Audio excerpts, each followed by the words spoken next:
偷春联这种事情，只有崔禅做得出来。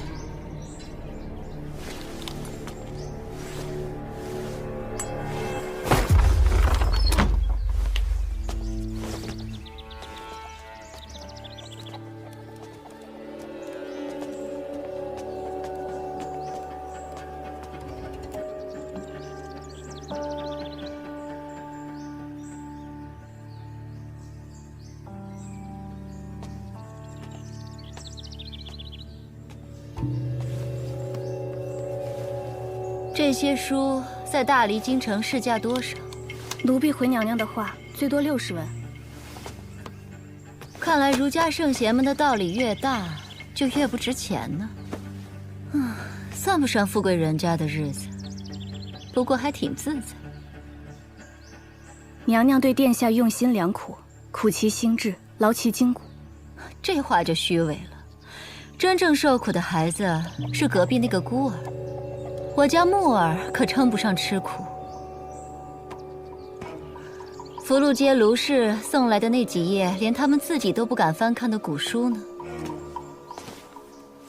我记得其中有门有趣的小法术。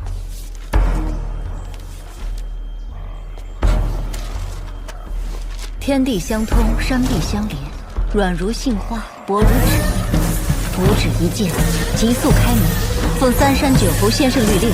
去！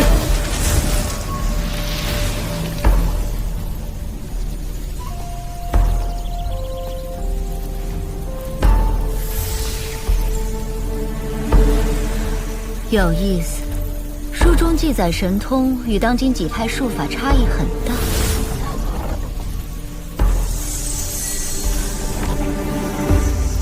这3山9侯先生究竟是什么身份？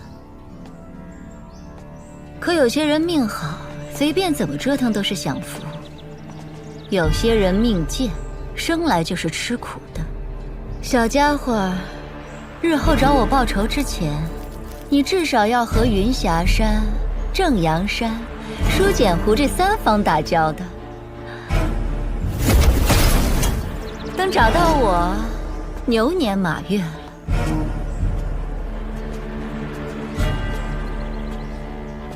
记得把锁修好，还有里面那个。天地相通，光阴穿山，神入上旋，念追地替，无念一瞬，急速现象。奉3山9湖先生律令。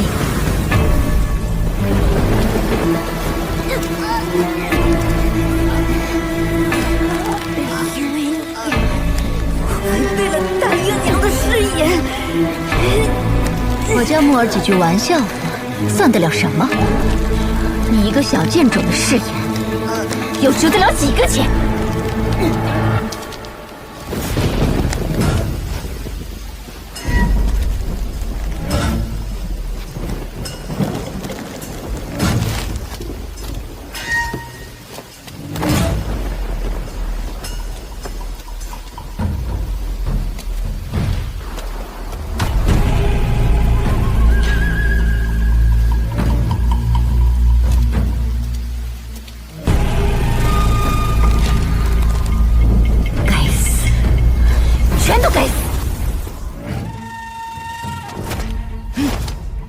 怎么，王将军觉得不对？虽然不知更多的内幕，但动辄杀伐，我确实觉得不对。不愧是归降卢氏王朝的头号猛将王义府啊！8进5人说话就是硬气。王将军是讲道理的人，如今身处一个阵营，别一言不合就打打杀杀的。我很不喜欢。不过这人呢，总是会把菩萨心肠当成天经地义。不如将王将军舍了性命尊严也要保护之人送入皇宫，或是教房司如何？娘娘说得对，属下只是断己之权，不敢乱废。属下知错，全凭娘娘谕旨，万死不辞。今天我要2颗人头落地。一颗是上任督造官宋玉章的脑袋，另一颗嘛，就是这间屋子的主人陈平安。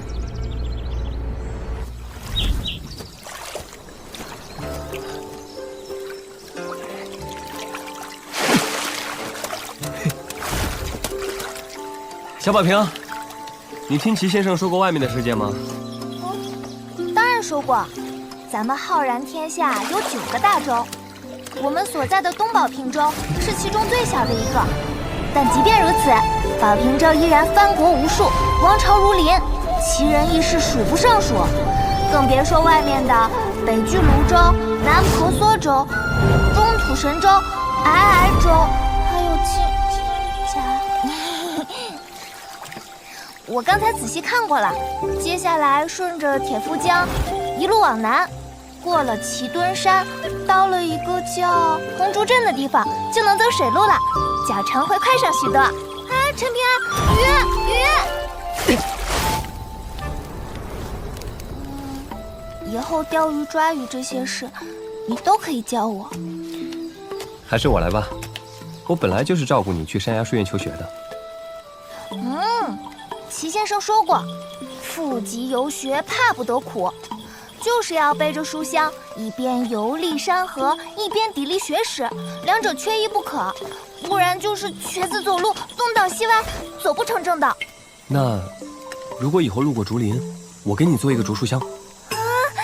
真的？真的。我想此行山高路远，竹林肯定能遇到，说不定还能看到刘信阳说的那个天一样高的山，最广阔的河，还有……宝平，如果未来我遭遇意外不在你身边了，你也不要害怕。那些山虽然看着远，但只要咬着牙，脑海里想着不管怎么样走到山脚就好，就真的能走到山脚。陈平安，你不能抛下我，我什么都不懂，一个人肯定会傻眼的。收！我是说，你一定能够走到山崖书院，而且你会读很多书，见很多世面，说不定就能成为天下第一个女先生、女夫子呢。陈平安，你头上的簪子是齐先生送你的？是啊。这是齐先生的先生送给齐先生的，然后齐先生又送给了你。那从今天起，我就喊你小师叔好了。为啥？这样的话，如果哪天你打算丢下我，就会想，我陈平安可是李保平无比敬爱的小师叔，这样就会有一点舍不得啦。哎，能不能不当什么小师叔啊？放心，我不会丢下你的。不行。那我不给你做小竹箱和草鞋了。啊！世上哪有不给我做小竹箱和草鞋的小师叔啊？爹，那个泥腿子凭什么跟小姐这么亲近？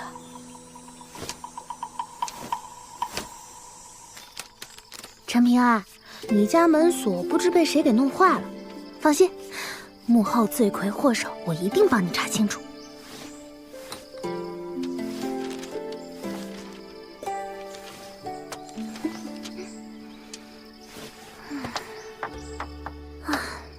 爹，你给陈平安找的剑修到底行不行啊？不行。阮师，我再买下神秀山周边4座山头赠你，如何？多此一举。你为何执意杀陈平安？不惜花费如此大的代价，以至于让他离开大黎边境再下手也不行。圣人面前无虚言。我家木儿马上就要进入大黎京城，到时候会有一场大计元将，为免节外生枝，扰他心境，我必须尽早斩草除根。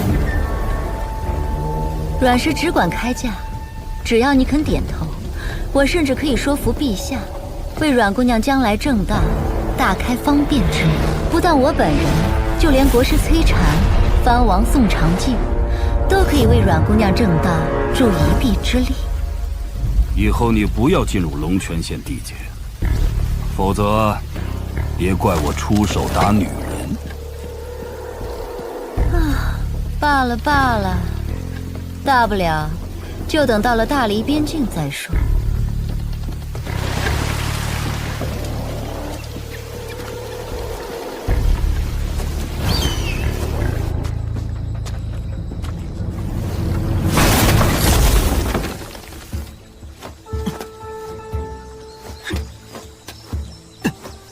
爹，我们要躲到什么时候？既然小姐不想我们跟着，就见机行事。怎么，不服气？难道忘了是谁把你教训了一顿？我可是武道2级，要不是当时在小镇，你不许我运转气机，我一只手就能撂翻他。那个少年境界虽然不如你，但底子比你扎实。除非是点到即止的切磋，否则你赢不了他。而且当初人家还不忘拉你一把，换做爹，不给你加一瓦片，就算厚道的了。所以说他是傻呀。咱们二公子说过，妇人之仁，活不长久。爹，朕要领一将，保护小姐。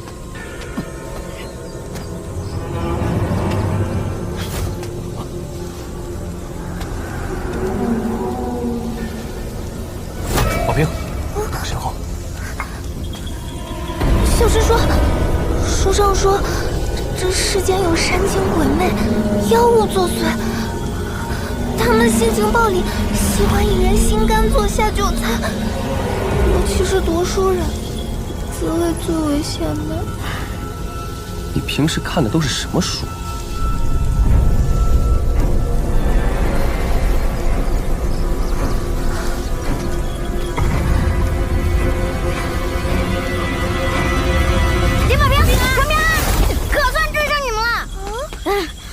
怀林守一，怎么是你啊？我们决定赌一把，和你们一起去山崖书院。别说这些了，那边有个怪人。谁？出来！你就是陈平安吧？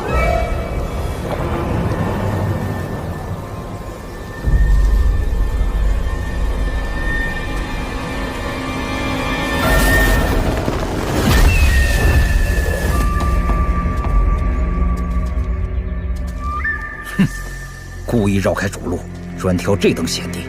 这陈平安人小鬼大，谨慎得很呐。不过是志同把戏。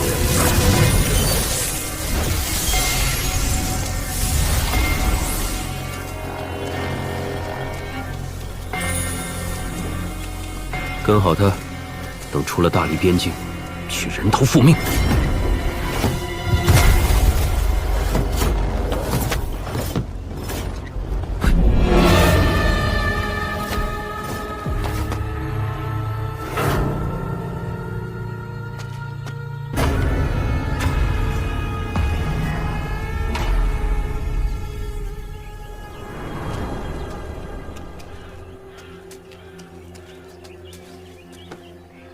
没有外伤，皆是被浩然罡气震碎经脉而死。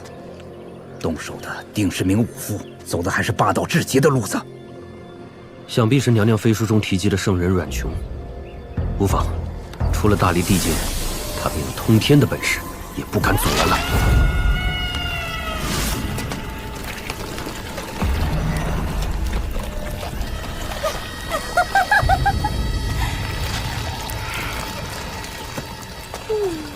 那伙人碰不得，这两个就当是补偿了。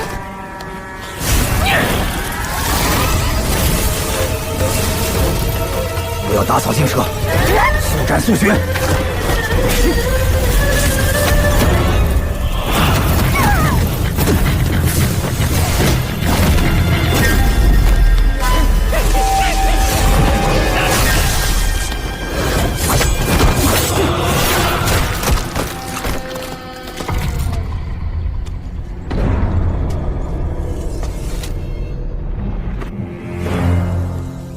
你就是陈平安吧？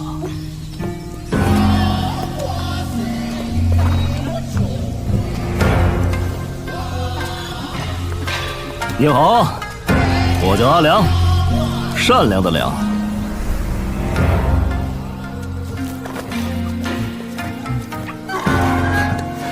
我是一名剑客。剑客？暂时找不到配得上我的剑，所以只好以此代替，用来羞辱天下用刀之人。别这么严肃，自己人。我会送你们到大黎边境的野夫关，在那之前，我们结伴而行，有个照应。你怎么会知道我们的路线？因为我猛呀！龙王打哈欠能吸进去一条江，真是好大的口气。朱可叔叔，朱露姐姐，原来你们一直跟着。陈平安，我是李家仆役朱和，这是我女儿朱露。我们此行奉老祖宗之命，护送你们去大隋。小叔叔，对不起，我怕你不喜欢他们，就骗他们去小镇东门了。喂，叫阿良的，今天不把话说清楚，我就当你是我砥砺武道的磨刀石了。你认识阮师傅？久闻大名，听说他女儿出了的愈发清新动人了。你再说一遍。我是风雪庙神仙台魏晋。我叫阿良。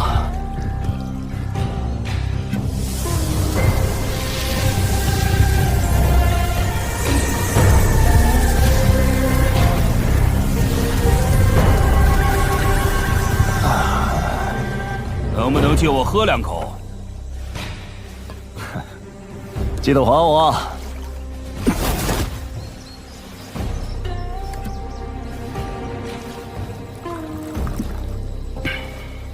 都说魏晋为情所困，这只杨剑壶中蕴藏的剑气精纯浩瀚，透着一股哀伤，应该是他，不错。更何况以魏晋的修为，想要从他手上杀人夺宝，那此人的境界岂非登顶？陈平安，你可以放心，他是我从风雪庙请来的帮手，会送你们去到大理野夫关。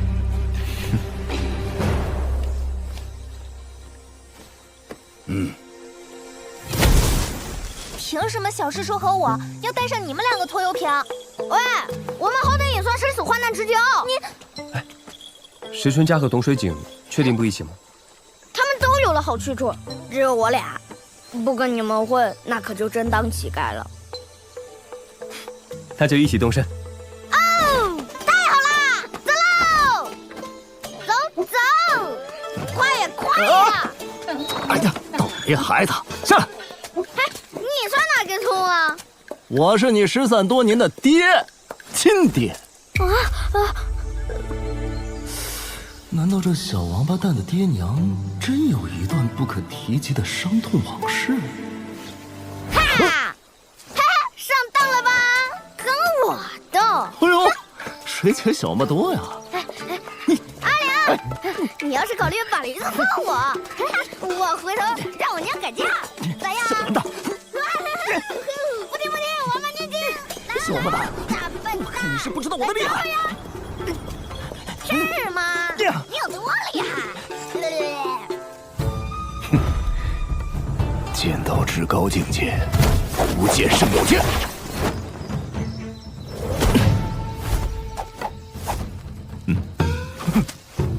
就吹牛。想当年，我一人独战10大妖王，只见我一招云龙出海，霎时间天地色变；又见我一招长虹贯日，如入无人之境，杀的那大妖是跪地求饶。再比如这招跳灯看剑，此招一出，那是地动山摇，风云变化呀！哎呀，下午心情不好，这剑法演练的不尽人意。高人出剑一定要看心情啊！我俩不才，大风大雨才有兴致，出剑能快到水滴不沾身。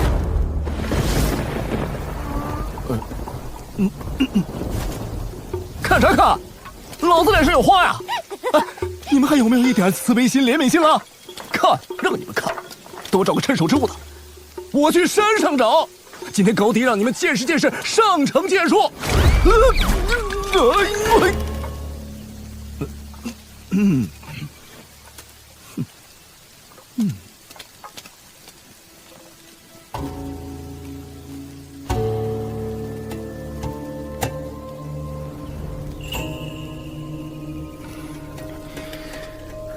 我去找他。我陪你去，这天气容易出事。不用，我以前在山里采药，多遇到这种天气。我清楚地记得，阮师傅叫他的名字是魏晋。不可否认，这2天他很有意思，但也很有问题。他的身份总要弄清楚才行。朱伯伯在这里照看，我才能放心。多加小心。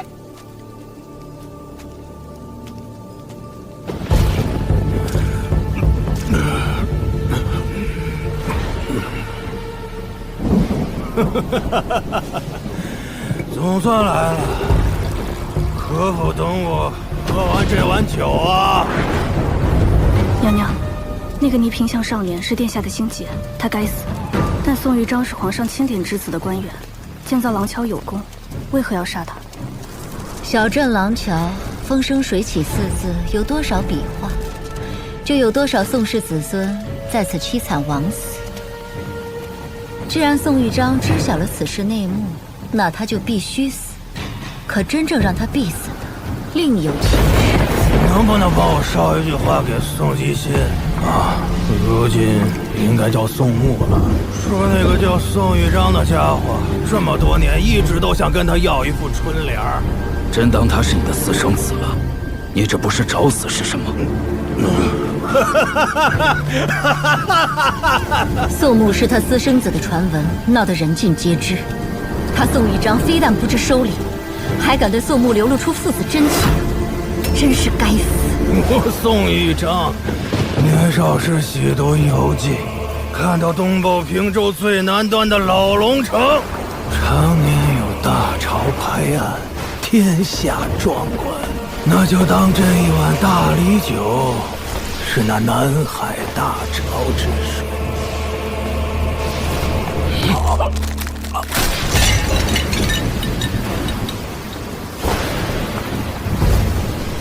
原来读书人也有大好头颅。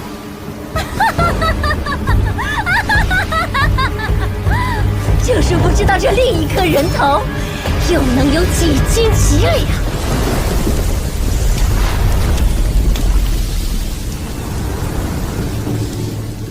阿良，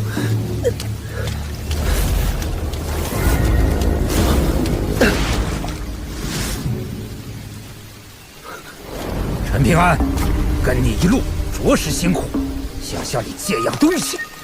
你跟踪的那个废物，纯废物而已。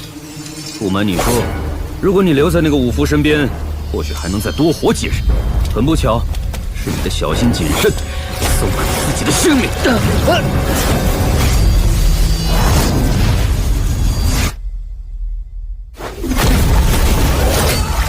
一个7境武夫，一个8境修士，围杀一个5到2境少年，有点意思。阿良，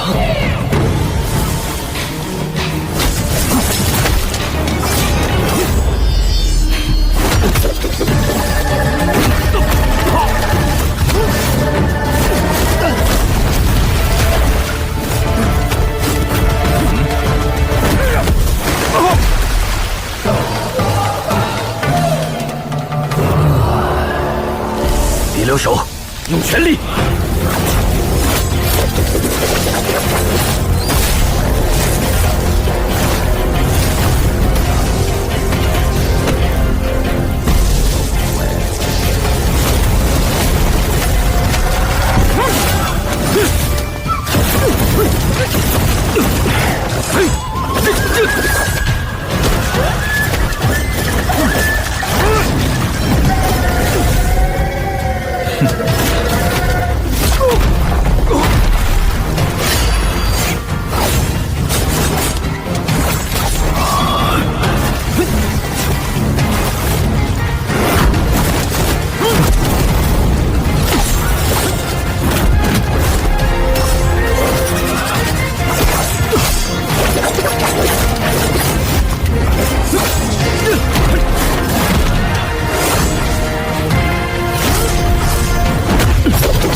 遇到过一位比你有趣太多的少侠，经常听他念叨一句诗：野夫怒剑不平视，磨损胸中万古刀。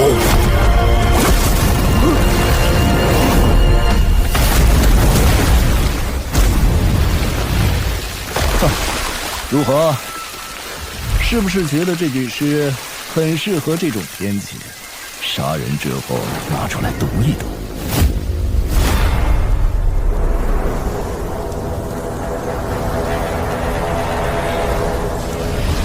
阿良临走前有说什么吗？他说要去见一位少年，那个少年拿走了一件他志在必得的东西。对了，他还给你们留了份礼物。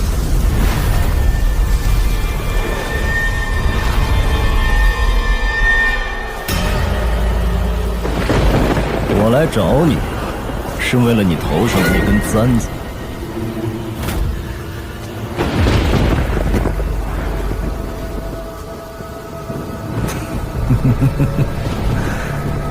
是不是觉得自己要死了？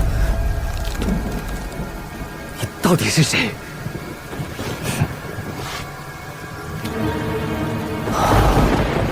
我叫阿良，善良的良。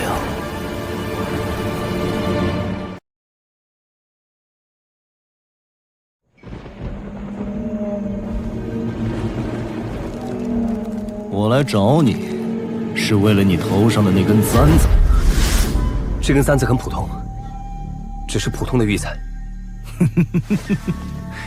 你说了不算。你到底想要什么？你能不能放过他们？退一万步说，那根簪子是寻常的文人事物，也不属于你。退一百步说，那可是齐敬春保存了这么多年的东西，我不相信没有暗藏玄机。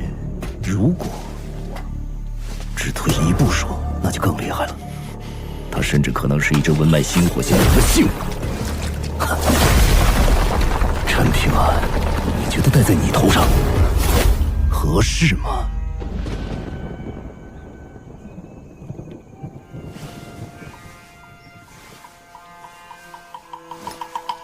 这是齐敬春的先生的遗物，也算是齐敬春的遗物。你亲手折断簪子，我不杀你。我从不骗人。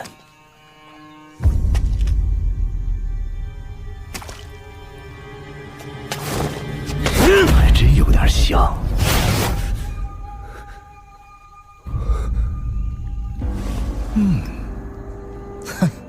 早就该想到的。按照裘秀才的脾气和齐敬春的性子，传下来这么根普通簪子才是正常。拿回去。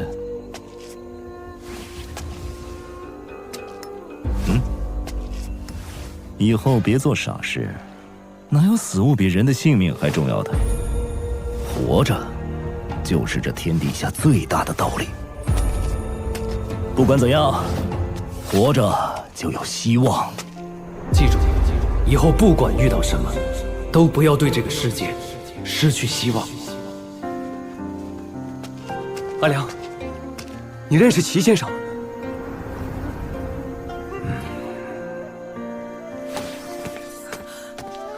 阿良，你教我剑术吧。左师兄说不过我，就动手打我。崔大师兄装模作样拦架拉着左师兄，但我瞧得可清楚了，他的手早就悄悄松开。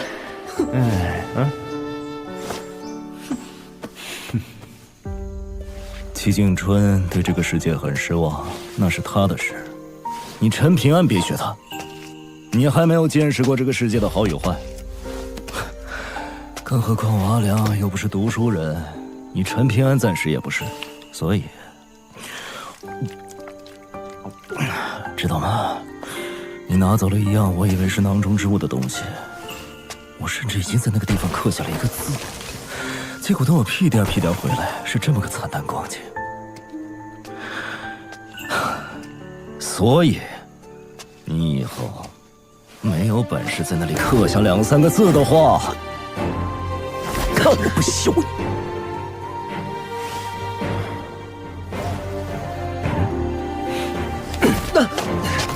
阿良，你能不能说些我能听得懂的话？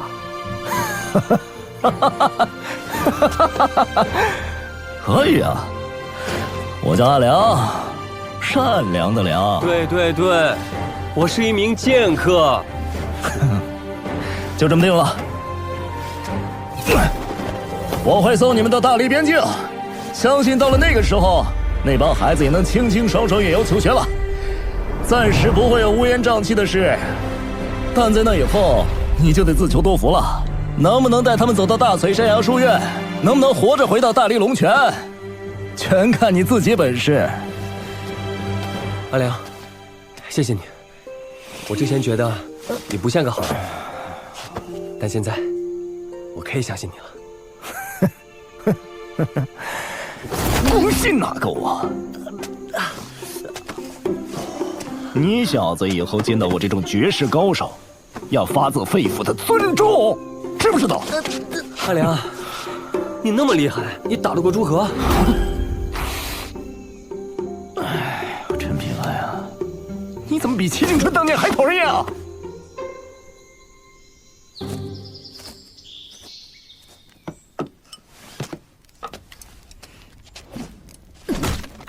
哎，阿良，陈平安说你昨天晚上上山拉屎去了，因为这样就可以不擦屁股。是陈平安说的啊？阿良，你人帅脾气好，我有一个姐姐，要不要以后介绍你们认识认识？她叫李柳。名字虽然难听，但人可漂亮了，绝对不骗你。林守业和董水晶2个色片都演唱我姐呢。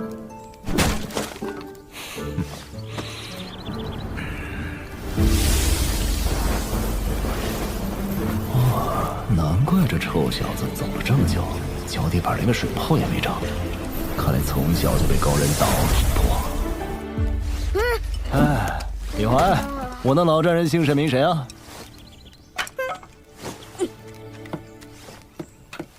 他爹叫李二，小镇出了名的酒鬼混子。李怀没少因为他爹被人嘲笑。小兔崽子，身在福中不知福呀！有心事啊？要不要喝一口？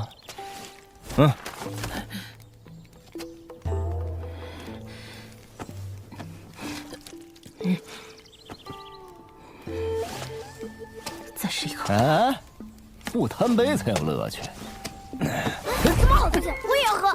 哎呀！哎，去，滚一边去！阿良，干你娘！前年年夜饭我就用筷子偷偷蘸酒喝了。再说，我从小就被我爹丢在药酒桶里暴打的。别担心，跟我说这个。小师叔只是太忙了，他会记着的。陈平安躲哪儿偷懒去了？还不回来？我家小姐怎么能受这些委屈？老祖宗赏赐的宝贝，镇妖铃。怎么不想啊？若无妖物靠近，天天乱想，那岂不是遭了大罪了？朱和叔叔，你找我来，是有什么话想说吗？陈平安，那我就直说了。因为搬山园的事，你和朱露有些误会，请你不要放在心上。这次护送，不敢说我们本事有多高，对宝平小姐，绝对是一片忠心。我明白的，有你们在，我就放心了。这少年不但体魄坚韧，心性更是稳重有细，难怪能正面硬抗那道半山原。换作是我，恐怕没有这般胆量。舒和叔叔，陈平安，五人生境，没有生死一切的历练，注定是早不然的。若无法一鼓作气往上攀登，就只会消磨意气，再而衰，三而竭，彻底断了登顶之路。够！陈平安，你身子骨打得很不错，一点不输给那些在药罐子里泡杂的后发子弟。如今逆势泥胚境，马上就能跻身五符的第2境，步胎境了。这股好不容易聚起来的气也轻易散了。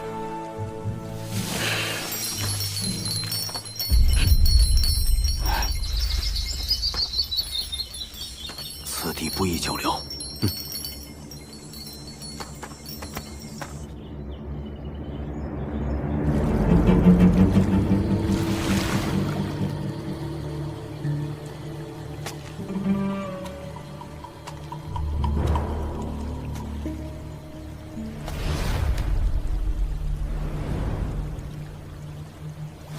怎么说？两人皆是一刀毙命，经脉皆碎。风雪庙何时这么天下无敌了？随便跑出来一个莫名其妙的家伙，就能杀人，跟杀鸡一样简单。杨花，报上他们的名字，死人也有名字。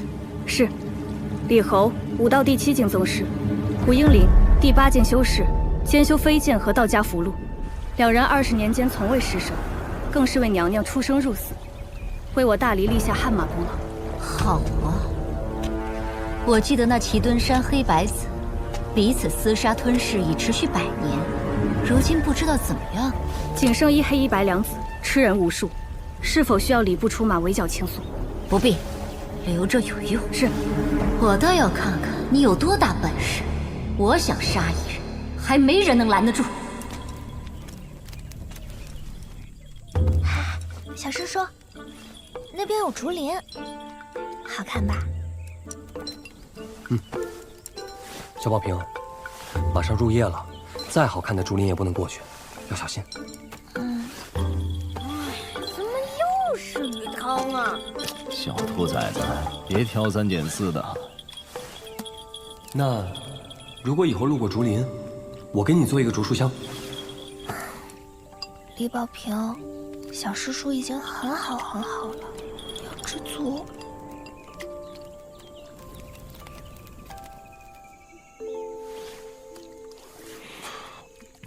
阿良，你其实不是阮师傅找来的那个魏晋吧？那家伙9品奇差，哪有我半分潇洒？我教了他一手上乘剑术，那小子茅塞顿开闭关去了。嗨，葫芦是酬劳，毛驴嘛，我帮着照顾而已。练武之人不能喝酒的。嗨。阿良，这次远游大隋，其实我很怕自己做不好。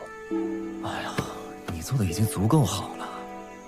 这一路上你就没有睡过踏实觉，不仅要守夜，还要磨刀喂驴，更要计算每一个人的脚程，还要提前打探路线。光是生火做饭，这帮小崽子们就众口难调。哼，换成是我，早撂挑子了。唉，可你陈平安也只是个屁大点的孩子呀。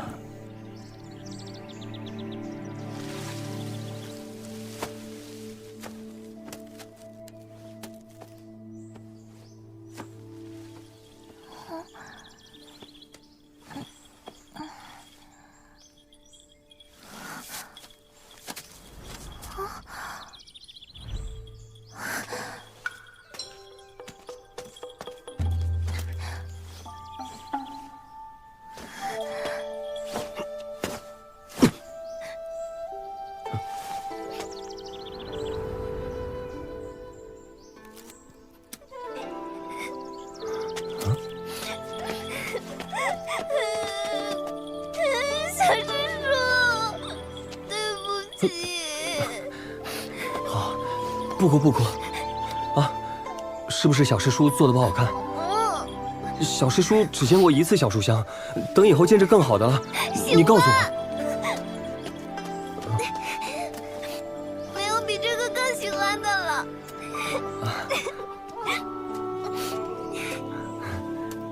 果真是人心如花木，既向阳而生啊！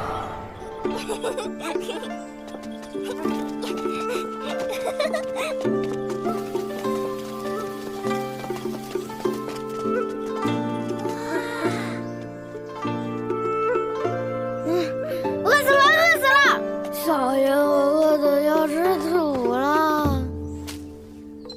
你怎么还真吃土了？蛇有蛇路，鼠有鼠路，变风食水，吃土下套。我去四周布些陷阱，兴许中午能有不错的收获。祝贺叔叔啊，山路不好走，你们换上这个吧。哎，我随后就到。谁稀罕？我自己能走，真当自个儿领头羊。哈哈，放心。哎，长平，这是你自己做的，莫猴儿怪。主路，我回头多给你做一些草鞋吧。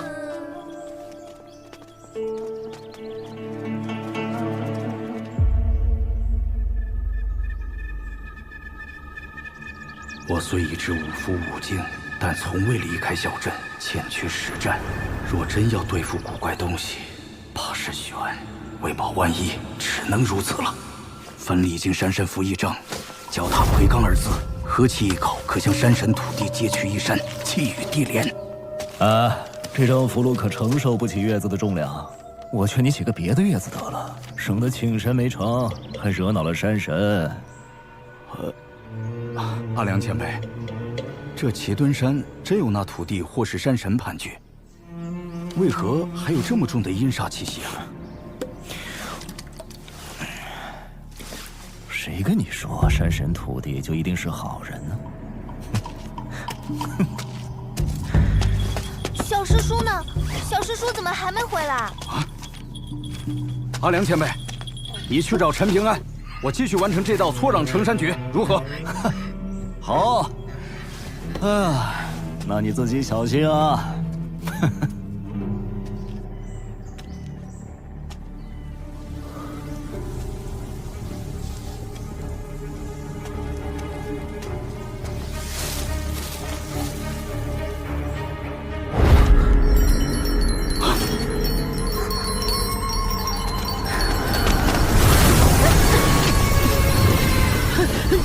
奉三山九侯先生律令，是。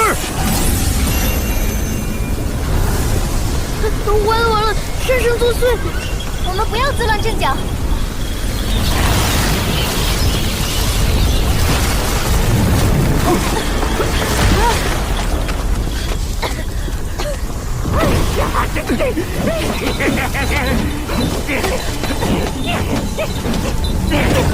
干你祖宗18代，屁大点本事没有，害人算你最厉害。老子可怜西岐躲了几百年了，好不容易等到大理朝廷敕封山水正神，媳妇熬成婆，结果你给老子看出来了你！屁！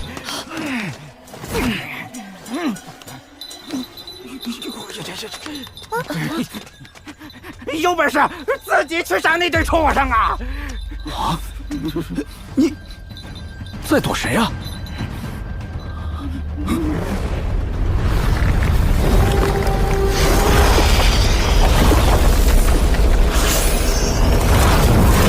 那几个玩好吃，去吃他们，就不用惦记我那臭皮囊了。你也配不土地神人？老天爷真是大爷！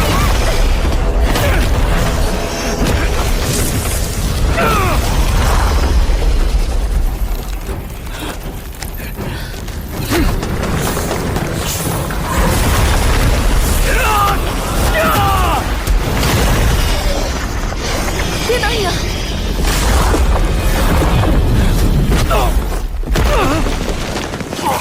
爹，出错吧！别过来！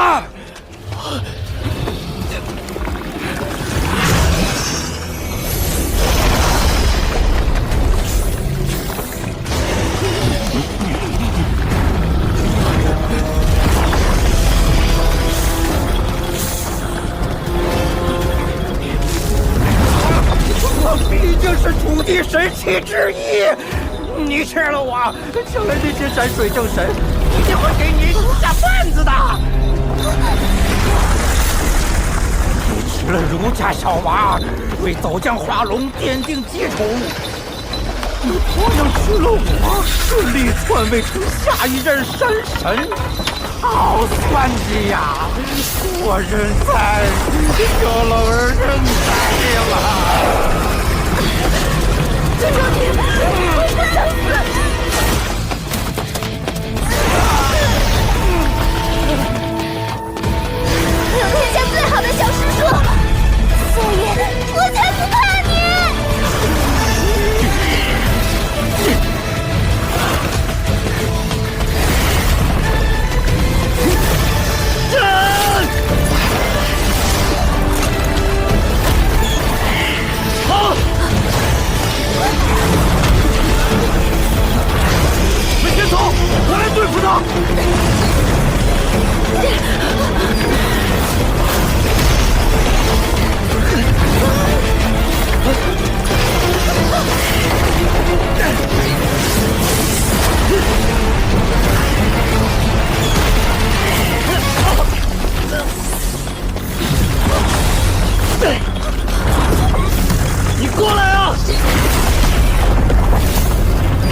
何叔叔！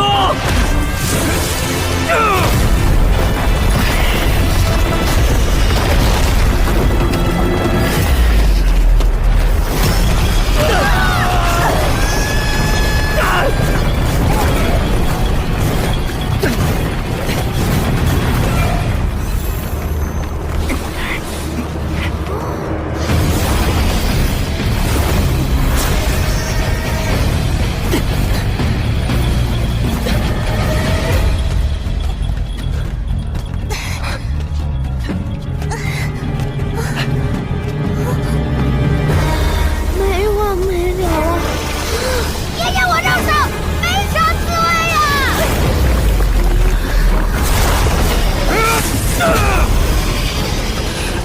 你们快走！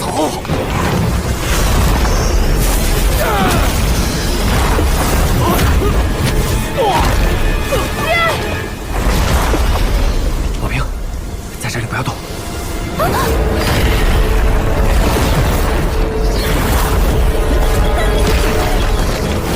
抓住！别放手！朱洛，保护宝平！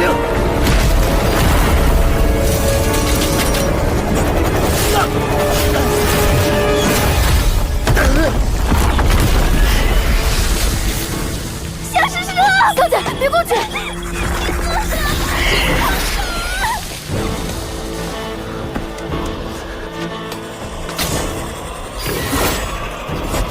来呀！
小师叔，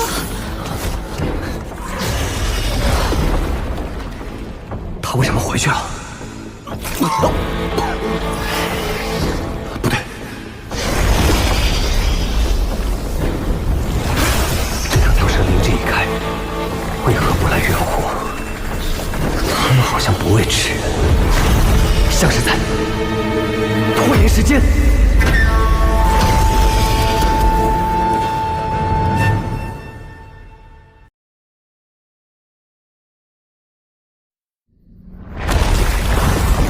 别挣扎了，这孽畜故意不着急吃掉你，无非是在等你完全激发气血，否则哪怕吃了你，仍是消化不掉你的精气神。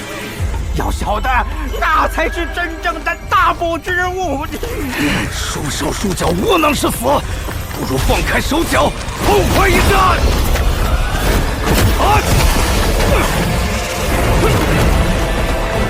孽畜可不只是肉身强悍，他在100余年前吞吃了一位中武境炼气士，如今我们也修成了2门道法。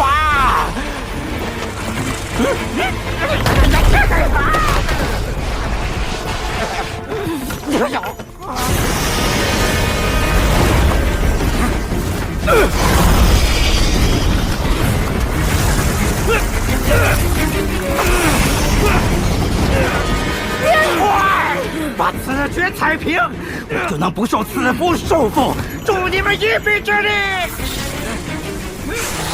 快呀！再犹豫就来不及了！难道你们要眼睁睁看着自家长辈历劫战死吗？朱露，别去，他们有可能起火了。两条孽畜全都不拦你，就是想让你踩掉那个字。你动动脑子！一会儿的，阿良前辈呢？他怎么不来救我们？我不管，我要救我爹，我要救他！你们根本就没有人在乎他的生死！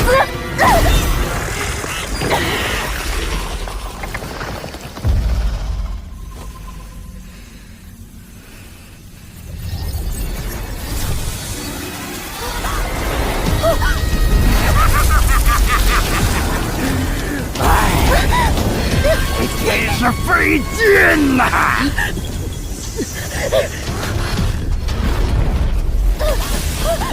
救父心切，理解，榆木脑袋，同情。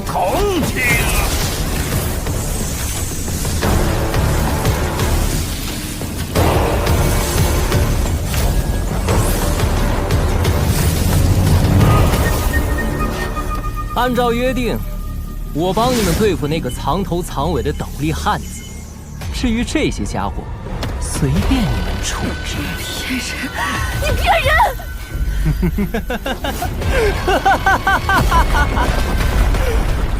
大黎这次封赏山河神奇，我撑死了就是恢复土地正身。可你爹竟然喊出了那位先生的名讳，实在是震撼人心呢。等于帮我魏博重新钦定了土地之身。若是他当时写出月字，我此时可能根本无需大黎赤峰，就已是齐顿山的正统山神了。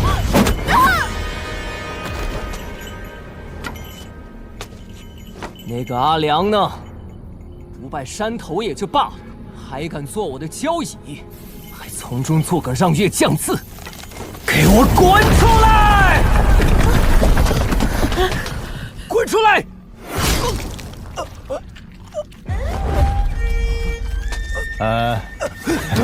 你找我？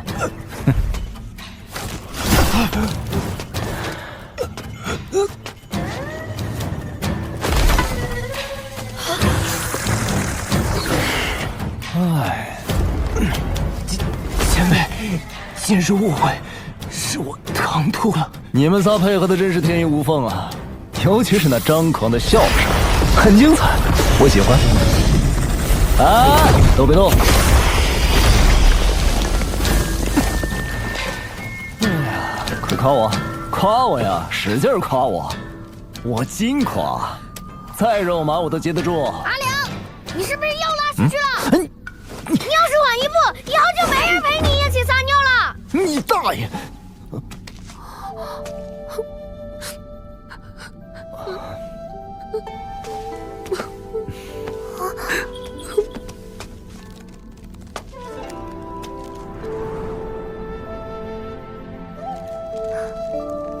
小师叔，不打紧。爹，慢点。大难不死，必有后福啊！爹，您别说话了。多谢阿良前辈出手。到了红烛镇，请你喝新酿的杏花春。哎，老朱啊，大恩不言谢嘛，记在心里就好，说出来显得没那么有诚意呀。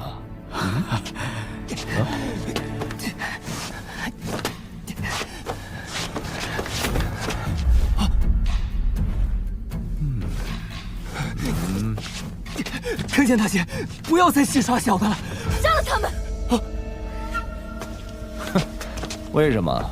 他们跟我无缘无故、无冤无仇？无缘无故，那两条畜生差点吃了我们，此人更是幕后的罪魁祸首。你明明有这份能耐，为何不做？这两条孽畜怎么就杀不得？哎呀，你这口气倒像是我未过门的媳妇儿啊！不行不行，我其实喜欢年纪稍微大一些的，我喜欢这样的。你不可理喻！鹿儿，不可无礼，一切交由阿良前辈自行处置。好啊，那我就说了算了啊！老话说得好，做人留一线，日后好相见。可害我受了这么大惊吓，没有一点补偿就不合情理了。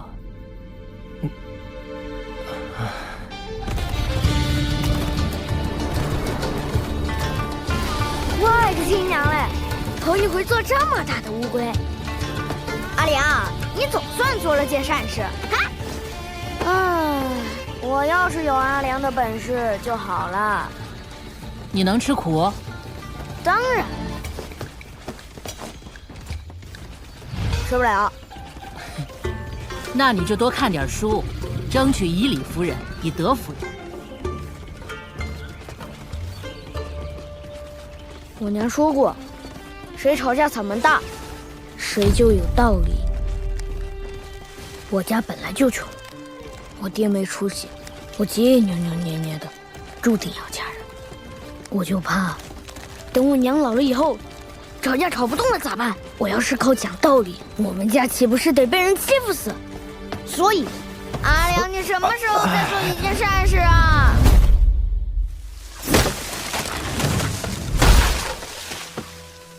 这李怀不得嘚瑟死，到头来反而我们保平的小竹乡最普通了。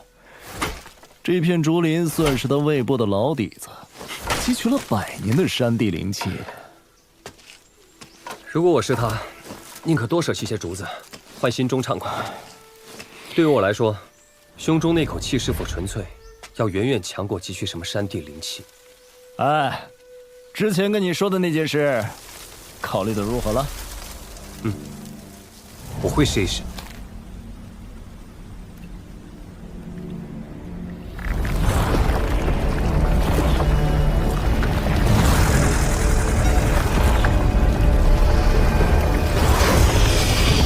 我希望你们能坐镇落火山，帮我看家护院。但进山之后，不可为了保富而杀人。当然，如果是出于自保，另当别论。听得懂吗？除此之外，我还有4座山头，但目前被圣人阮师傅借走了3座。离柱洞天虽然落地，但气数萦绕，你们应该懂得近水楼台的道理。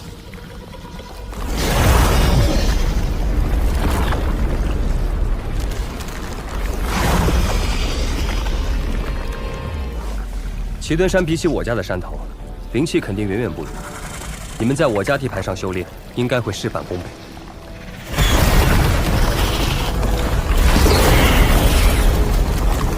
你们是阿良降服的，他愿意放过你们，我不好说什么。但如果我有阿良的本事，你们敢惹我，敢当着我的面胡乱吃人，今晚的宵夜就是对蛇肉。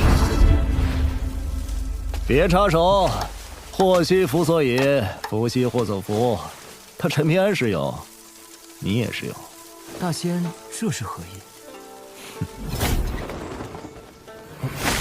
哎呀，我的宝贝们！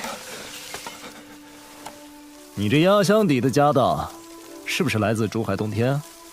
也正是因此惹恼了某位仙人，一气之下摘了你的金身神位。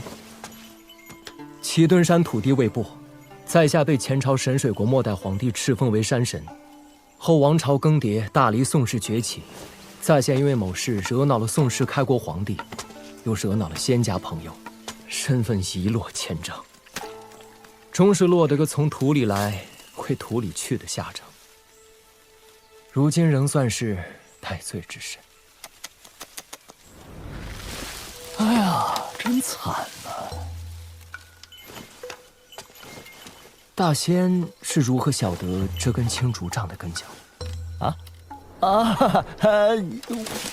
我曾游历过一趟珠海洞天，与那朱夫人交情不深，一般，很一般。你说，如果换成是我提条件，这对蛇蟒会怎样？二话不说，直接搬家。很好，你保住了半片竹林。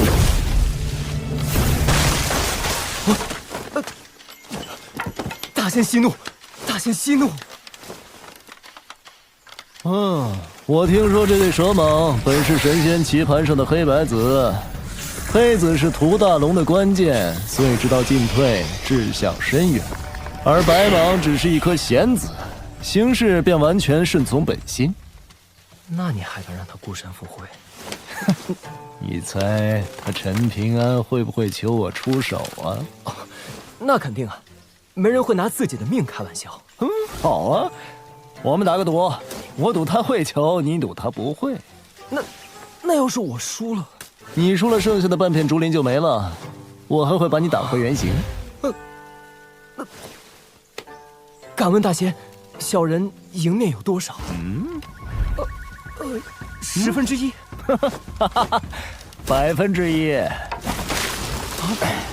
陈平安，只管狮子大开口，如果真出了事，我肯定会出手，别怕。大仙，这下我岂不是半点胜算也没了？那可说不准，万一这少年身上还藏了些压箱底的手段呢？好处我刚才已经说了，同意与否，你们自己选。阿良必然不会出事。我们家乡有一座螃蟹牌坊，其中有一块匾额上写着4个字：莫向外求。自己都做不到，如何要求别人帮你？这一点，阿良肯定比我更清楚。如果我需要阿良出手才能镇住你们，那你们早晚会无视约定，在我家山头随意伤人。所以，你若只是忌惮他，大可不必。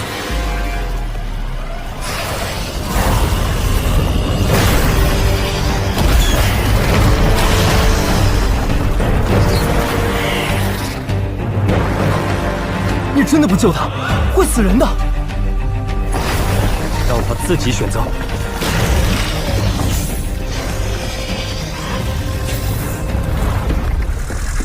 我看得出，你因为折损一翅的事而恨我。但既然你听得懂人话，也希望你能通人性。答应与否，你只需要点头或者摇头。丑话说在前头，若不答应，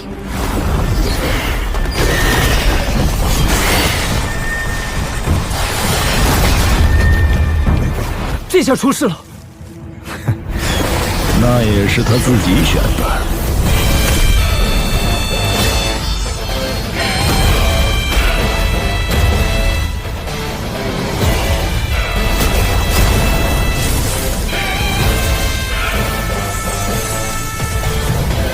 我给过你机会，进来！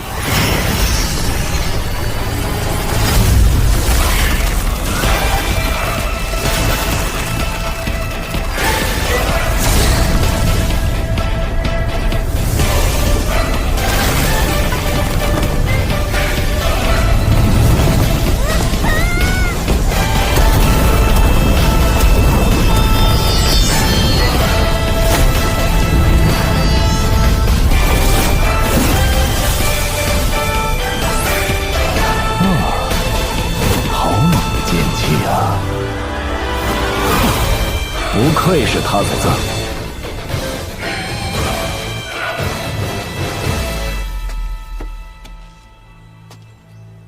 哎，他的内胆你吞了便是，增长200-300年的修为不在话下。不过接下来去落魄山的事，还需要陈平安再问你一次吗？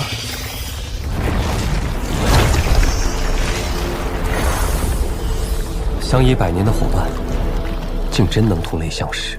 一山容不得二虎，他们可没有你这般读书识礼的运气。你看他的样子，其实早有打算。我也是顺水推舟。这个山精魑魅，皆以食为天，给了他威慑，再给点甜头，换来他帮你去落魄山坐镇气运，很划算。哎，少了一缕这么厉害的保命剑气，就不心疼？不心疼，之前攒在心里的一口气总算出了，现在痛快得很。哦，怎么个痛快法？以前我练武就是为了活命，但现在觉得目标可以再远一点，再高一点。你做了比亏到姥姥家的买卖，你知不知道？你害得我输惨喽！你拣选一根好一点的老竹，我要换一把竹刀。就当是你朋友的赠礼了。还有，我那朋友帮你赢下了半座竹林，做人要知恩图报，你意下如何？理当如此，天经地义。哎呦，嘿嘿，坐地分赃喽！哎，规矩只有一条，一人一剑，不许反悔啊！想独吞啊？阿良，分了宝贝，这盒子送我呗。你算哪根葱？我娘改嫁这事儿你就别想了。但如果你娶了我姐，我就是你姐夫了。那就小舅子。小师叔，你怎么还不来拿宝贝？你们先拿就是，我最后一个选好了。没关系，小师叔，我帮你选。我给小师叔挑东西。我只要这本书就好，不跟你们抢其他东西。哼，嗟来之食，我才不稀罕。阿良前辈，这真是传说中的英雄胆。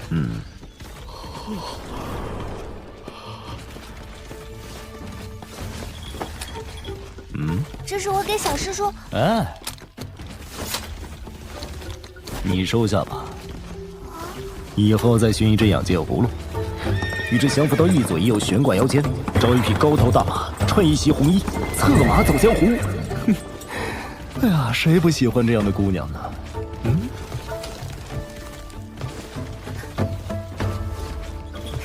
小师叔，阿良说这把刀可好了。好就收下。小师叔又不练刀。对嘛，陈平安是一名剑客。说话算数，这匣子归我了。哈哈，你有那么多宝贝放吗？还我！我答应帮你在落魄山建造一座小竹楼，做赏景之用。到时候，我便与黑蛇一同前往。希望我们的这桩善言能够善始善终。好自为之。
原来是这样，前尘已矣，新生可期。他如此，我便放心了。福祸相依，不过如此了。真是一叶障目，不见泰山。我的眼界终年被宝贝竹林所困，看不到人间因果，心境更是浑浑噩噩。现如今甚好。甚好啊！感谢阿良前辈帮我解开心结，破去魔障。你知道那少年当时为何不喊阿良出手吗？甚至不惜浪费了那道极其贵重的保命手段。莫向外求。是啊，我曾是神水国的北岳正神，后来神水国覆灭，我身份一降再降，沦为如今连证明都没有的土地，更与你们黑白二子结为恶邻。纵容你们的恶行。我本求借着大离重新册封山水正神的机会，恢复土地正身，却从未想过，自古名山待圣人，圣人不来又何妨？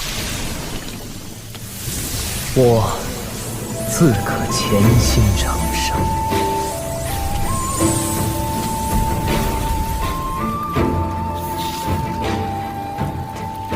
算是那少年送你的乔迁之礼。这蛇胆石是世间最后一条真龙的灵血凝聚而成，天下蛟龙之属，梦寐以求之物。走了，你我便去那落魄山，做那落魄人。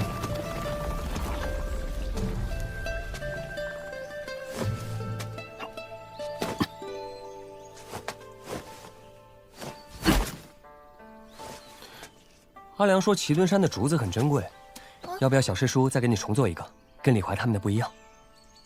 不要，这可是天底下最好的小书香，而且我给它取了个名字，叫绿衣。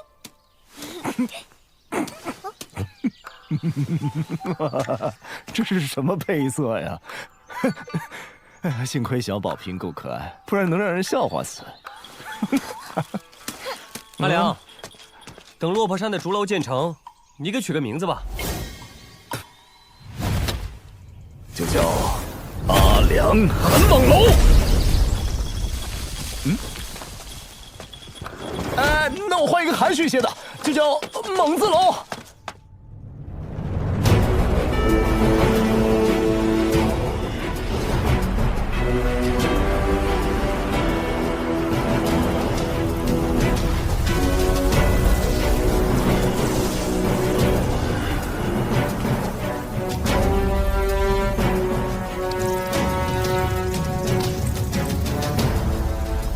听说那人是陈平安找来的帮手。不管他是谁，既然破坏规矩在先，那我大黎就要跟他讨一个说法。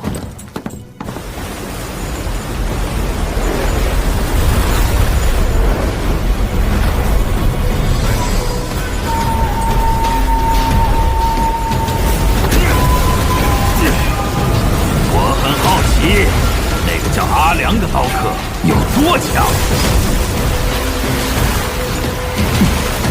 那就拭目以待了。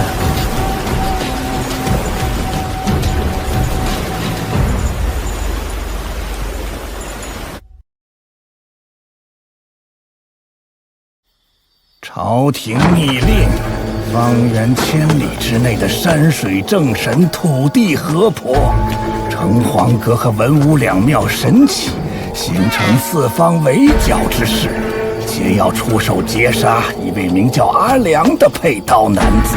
若有人畏敌不前或故意隐藏实力，事后一律打碎金身，限制除名。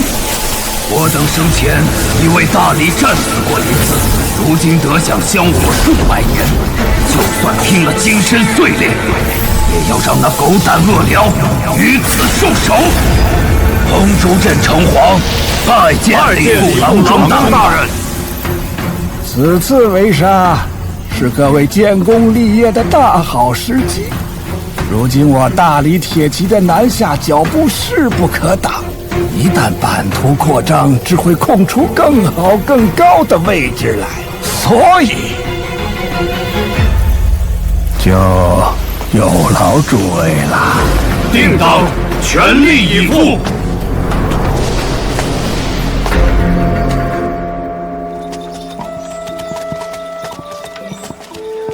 待会儿到了镇上采买完，就去看看有没有糖葫芦吧。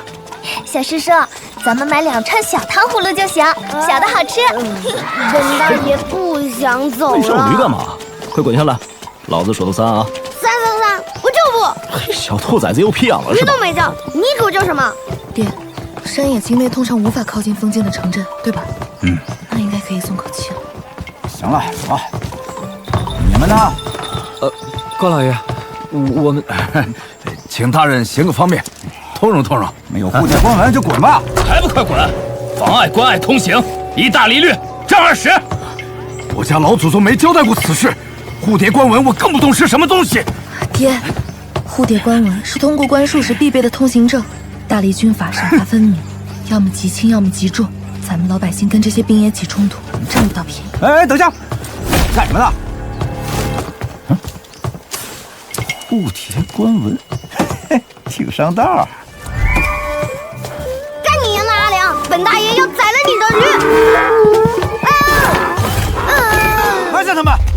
等一下，关老爷，我们是从大黎龙泉县来的，请问护牒官文哪里可以补办？是郡县堪舆图，只有1州刺史衙署才有资格呈到密册。说，你怎么会有？真是阎王好见，小鬼难缠。小师叔，怎么办？看来逃不掉了。不是吧？真的？且慢，在下程生，红竹镇枕头驿驿丞。敢问可是龙泉县诸河先生？不知林守一公子是否也在？我便是龙泉县林守一。招待不周，还请各位贵客包涵。都是战场上退下来的老卒，脾气死犟，朱先生不要跟他们一般见识。啊，这些是你们各自的书信家书，早已送至我们枕头驿。林公子，这是你的信。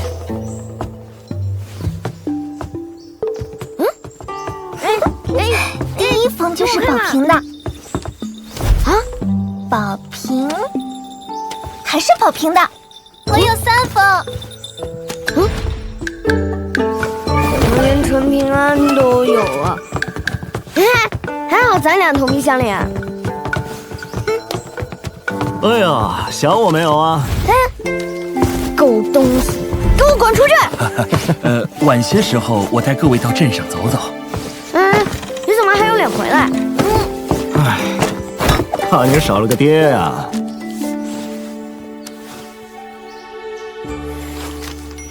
小师说，那个……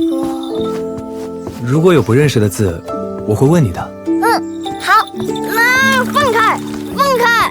大哥真是的，对我随手抓的小螃蟹、小怀蚩照顾得那么上心，就不知道多关心关心我，也不知道他会不会被二哥欺负。竹乐姐姐，二哥提到你了，他说亲眼见到了之前跟你提过的大离烽燧传递信号的太平火，像是一条火焰长龙，很壮观。姐姐，公子还说什么？不得无礼，要叫二公子。爹，你怎么这么古板？说的可多了，你慢慢看吧，别弄丢就行。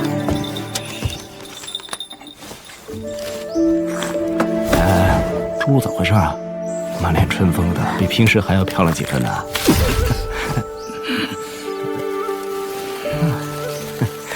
家家有本难念的经啊。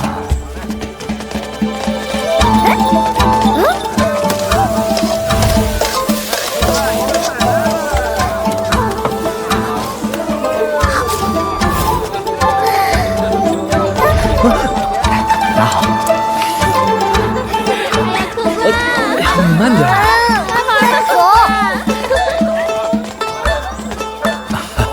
各位可在此许愿祈福。让我看看，我看看。阿阳，你这次丑绝人寰，还不如传平安呢。也没比我好多少。喂，如果有一天你在一个很出名的地方做了一件很出风头的事情，你会刻一个什么字？我会刻自己的姓氏吧。真俗气，比起我刻的那个字差远了。也正常，毕竟像我这样的奇男子，凤毛麟角啊。小师叔还可以刻我的名字，比如宝瓶的瓶。如果可以多刻几个，那就刻上心爱姑娘的名字。那你可祈祷他最好只有2个字喽，毕竟我那个字就已经占尽天下之大风流了。陈平安，你居然有喜欢的姑娘了！是谁啊？我只是说如果。对了，阿良，你到底刻了个什么字啊？我那个字，铁画银钩，天下无双，比什么浩然、雷池好上太多。这里是让男人敬仰，女人腿软，天地都震颤的猛。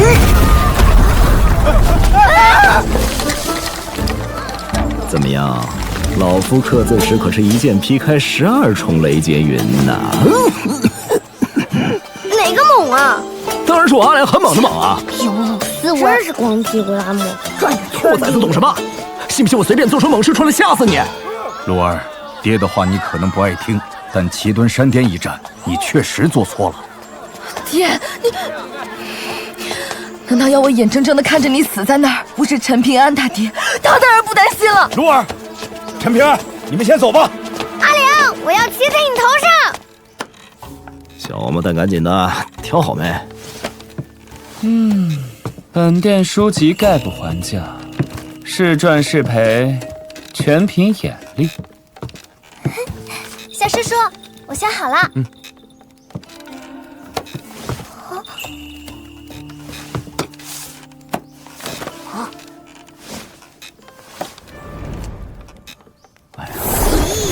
东。李大爷。啊，好像有。断水大牙，9两2钱，买定离手。冲疯了吧？想钱啊！本店书籍概不还价。买来会不会看？嗯。哎，不给自己买一本啊？我字还没认全呢，买书做什么？阿良，那书铺的主人怎么感觉有点古怪？相比这个家伙，真正的麻烦还在后头。不过跟你们没关系。阿良，啥意思？书店才出多少血啊？浮水湾那些画舫才是真的销金窟啊！啊？啥是画舫？小师叔，我们读书人不去那些烟花之地。哼，我们保平当真是护小师叔，天下第一啊！走。啊，走，赏景去。浮水湾是镇上最热闹的地方，最近恰逢灯会佳节，各位真是赶巧了。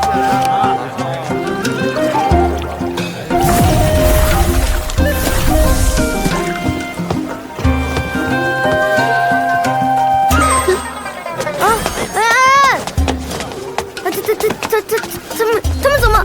小兔崽子，就会窝里横啊！这些女子怎么画的都跟狐妖似的。小子，不懂了吧？这是红竹镇有名的花酒。我们红竹镇是三江汇合之地，这些船女都是前朝神水国的亡国移民。大黎皇帝下过一道圣旨，要他们生生世世、子子孙孙永世不得上岸，做那无根浮萍。老常，你快多给我们讲讲这些妖艳船女的故事吧。哎呦，你这小孩人小鬼大，又不是我一个人想听，阿良也想听，我帮他问的，对不对？阿良，你小子要点脸行吗？哎，说来也是段伤心事。这红竹镇虽有3江，但只有2位江神，而这最后一位江神的故事，便与这些船女的先祖有关。当初大黎与神水国交战，神水国势微被灭，他们的先祖们出逃，却无力渡江，本应被困死在齐墩山下。这齐墩山土地爷曾是昔年神水国的北岳正神，他忠义无双，暗中庇护这些船女的先祖逃亡，却因此惹来大黎皇帝龙颜大怒，便令这些姓氏的后裔亲手将山神金身砸碎，沉入江底。书上说，山神沉江如鱼儿离水上岸，神魂受尽折磨，却不能真正被置于死地。那后来呢？是一位女子冒死跳江，将那些金身一片片捞起拼凑，埋到了齐墩山，这才保住了山神一口仙气。但那名女子也因此魂飞魄散，没过多久便离开了人世，随着转世投胎，却忘了前缘。那个坏蛋山神原来是这么好的人，早知道对他好一点了。应该对他好的。阿良，我要回去。别闹，老子的花酒还没喝上呢。切，那我自己回。我送他吧。告辞。有劳了。哎呀，李大爷真难伺候。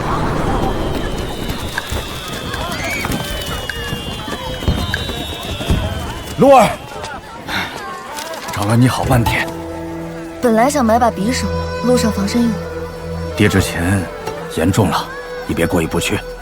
没事的，爹，我确实看不起陈平安，但一路走来，我也知道自己为什么不如他了。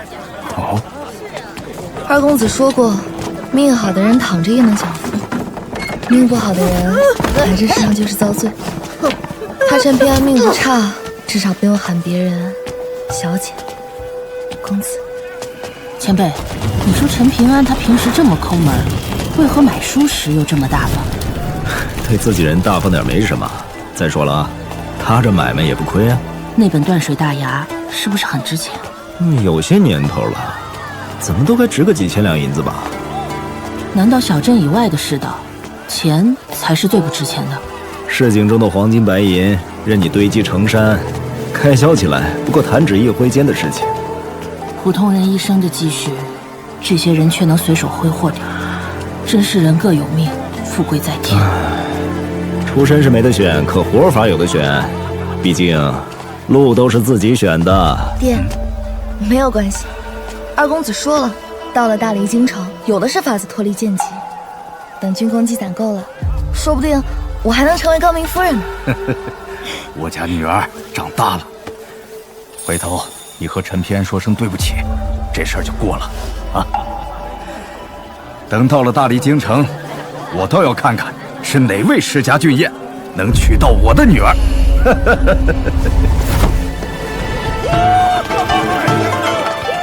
这位仙子新面孔，何等娇艳动人啊！女儿仙子，选我，选我！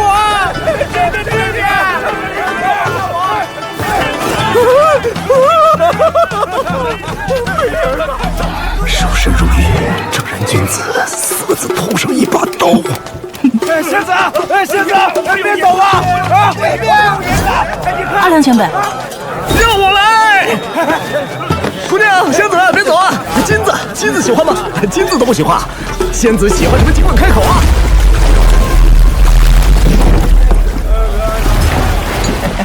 金子自然是喜欢的，但你不喜欢。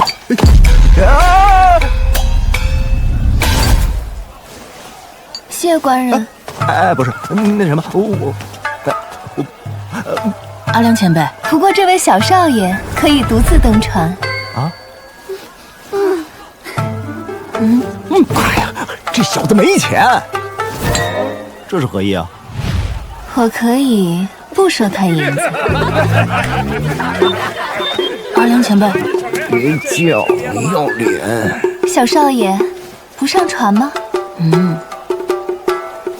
失礼了，走吧。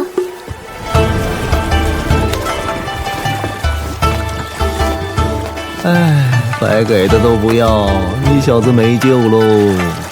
阿良前辈，莫非你是专程在等他？那妇人难道就是所谓的麻烦？哼，一时兴起而已。我只是想知道，这张渔网到底有多大？这边，小师叔发现没？那买完能不能给我剩点？哎呀，小师叔一直在看那本大礼，要买就买那本。反正这都是我全部家当了，这是我写的4份钱，不够的，你来凑。怎么感觉这么瘆人啊？好像有鬼。那名斗笠男子已经身处杀局之中，东南西北退路均已被堵死，更有大理守门人坐镇。你不用出手，用你豢养的那几尾清明鱼盯住他就行。这么大阵仗啊！我区区一个生意人，更帮不上什么忙了。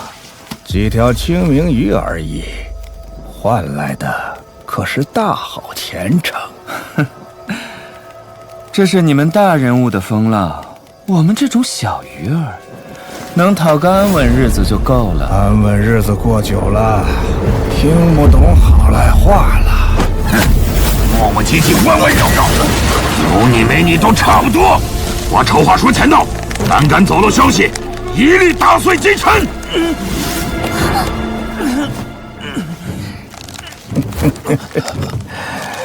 李姐，事成之后，我虽不敢保证你能成为冲淡江水神，但至少能让陛下记住你的名字。富贵险中求，这笔买卖我做。要不谁？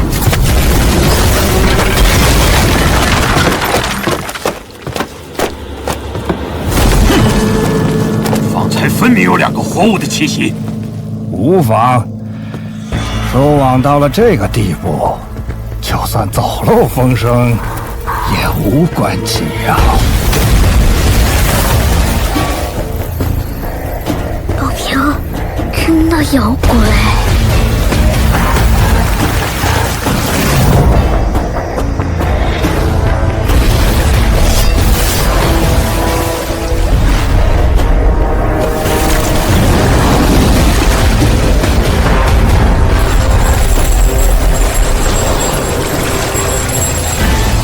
不知今夜能否见到许大人完整的一剑？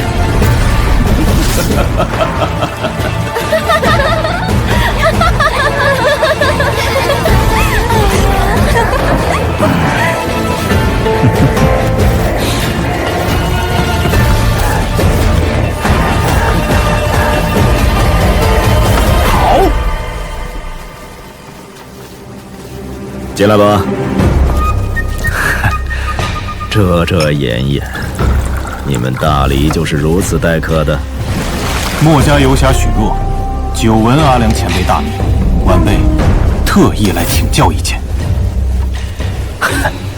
好啊，我正好想听你说道说道，这大黎到底是怎样一个大黎？你找我有事？陈平安，之前是我太冲动了，是的。你的好意，我心领了。陈平安，七墩山上的事情，我想跟你说一声，对不起。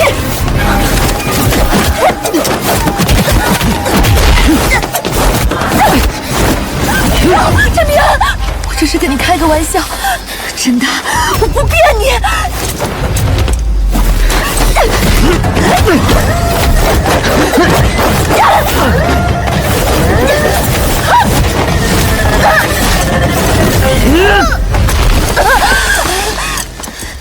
我眼神很好，刚才看你第一眼就觉得不对劲，但我没想到你真要杀我。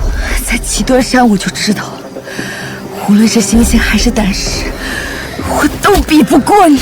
为什么杀我？我家公子的那封家书，为何专门提到了与我讲过的烽火传讯？那是给我的暗示，也自然，只有我朱露能看出其中的玄妙。家书洋洋洒洒2000余字，皆是行书，唯有7个字是楷书：杀陈平安，得高命。听不懂对不对？你是不是连“告命”这2个字都没听过啊？你这个有爹生没娘养的贱种，凭什么应对我？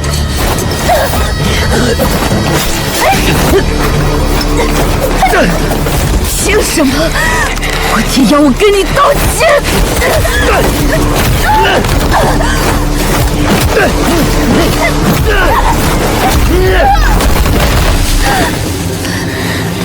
我真希望那天你能像那个姓刘的杂种一样，被白山云一拳打死。如果不是宝平，你已经死了。陈平安，你站住！你是阴沟里的阿杂老鼠，不配直呼小姐的名字。你一直在引诱我出手杀你，是想让你爹没有选择的余地，对不对？如儿，你为什么要这么做？为什么不和我说？爹，不要心慈手软，快杀了陈平安！以小姐的脾气，如果知道我对陈平安动手，就算我不死，也会把我废了的。爹，我求你了！趁那个阿良还没回来，杀了陈平安！快给陈平安道歉！今天你要是不出手，我就死给你看！快道歉！凭什么？就因为我生来奸计吗？别说了！我听公子安排错了吗？我生命就离错了吗？我哪里错了？陈平安，你知道我一直都很欣赏你，但是对不起了。没关系，路都是自己选的。阿良前辈，请出剑。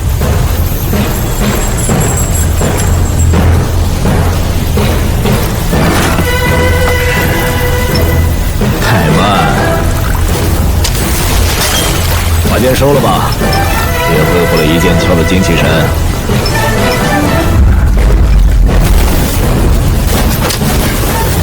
真是个呆子。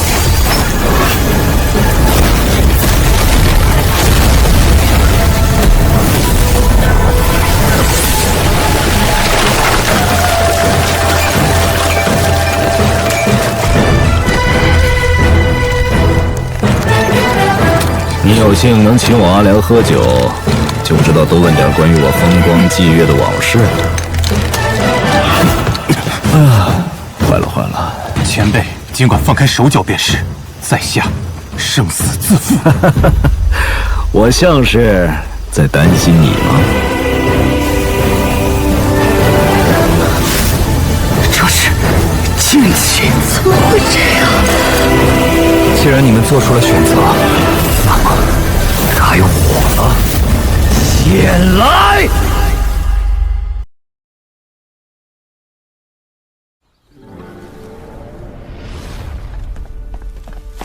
韩良，我想好了，读书没用，烦得很。我齐景春要跟你去闯荡江湖，我要快意恩仇，我要喝最烈的酒，用最快的剑。哎，别摸我的头，会长不高的。韩良，行不行？你给句爽快话。我钱都备好了，10斤2银子呢。哎，去，毛也没长齐，净说些大话。啊，小齐呀，先生，你的我耳朵做事的。到底是谁打你打这么狠呢？那个姓左的。他呀，下手这么没轻没重的，是不是他讲道理讲不过你，恼羞成怒了？二师兄他倒愿意认输，可却故意说我读书再多，学问也超不过先生你，这不胡扯吗？先生你学问虽大，年纪也大呀，我年纪还小，总有一天会超越先生的。可他听不进去啊，非说要有本事，民间学问就大过先生，给我气的，趁他不注意飞起来就是一拳。虽然最后没打过他，哎，君子动口不动手啊！君子当坐如师，立如棋，礼从仪，史从俗，牢牢记住。小齐啊，你终有一天会长大，变得稳重。只是不知道到那时，你的弟子，或是你看好的孩子，还有没有你现在这份坚韧？骨子里还有没有所谓的快意恩仇？爹，今天你要是留他一命，我就死给你看！陈平安，你知道我一直都很欣赏你，但是对不起了。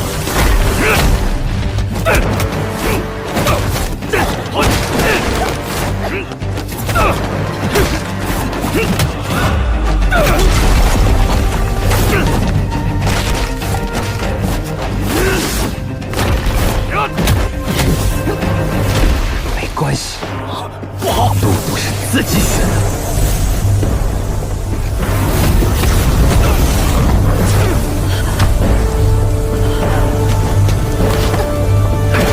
这是剑气。不要！前来！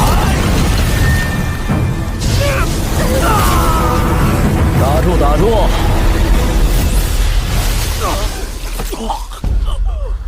太暴殄天物了！相亲相爱的一家人，打打杀杀多不好。你和你爹除了要把那颗英雄胆还有紫气书一并还我，还需要拿出你爹李家的符箓。但是这些只能救一个人，朱卢，你来选。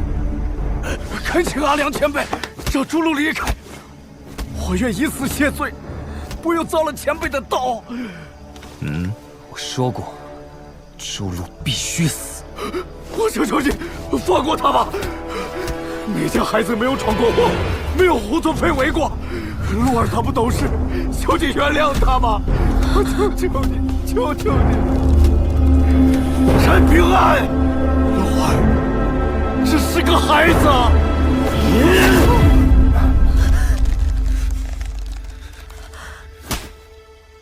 可以了，有些惩罚比死残酷多了。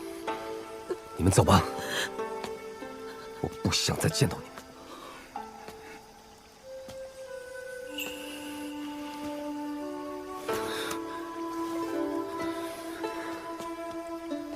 阿良，有没有酒喝？酒有的是。但我告诉你啊，伤心的时候千万不要喝酒，容易变成烂酒鬼。快意的时候喝酒，说不定就能成为酒仙。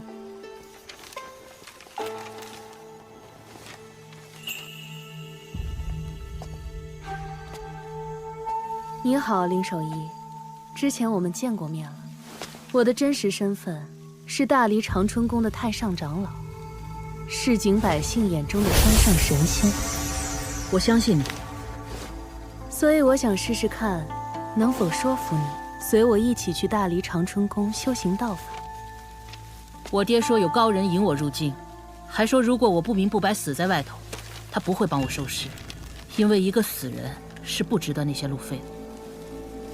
话是难听了点，可却是大实话。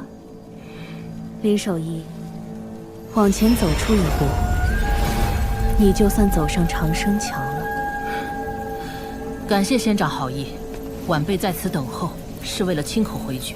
生在什么门户，姓什么，全由不得我。可该走什么路，我想自己决定。可惜了这块修道美玉了。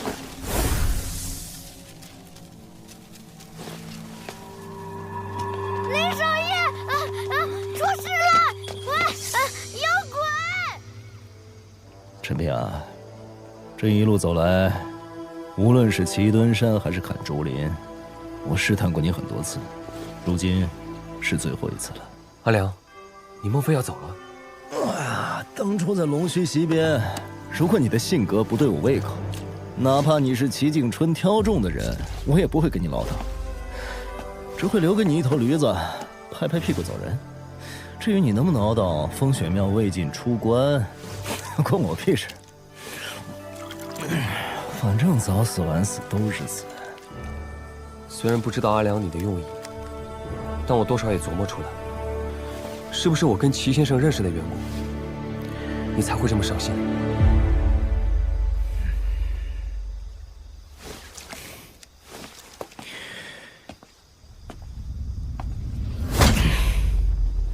齐景春他死了。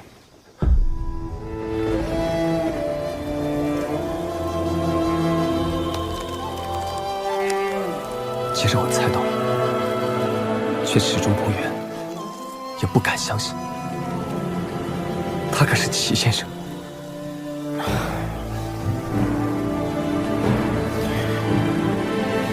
他跟你一样，是一个不折不扣的傻小子。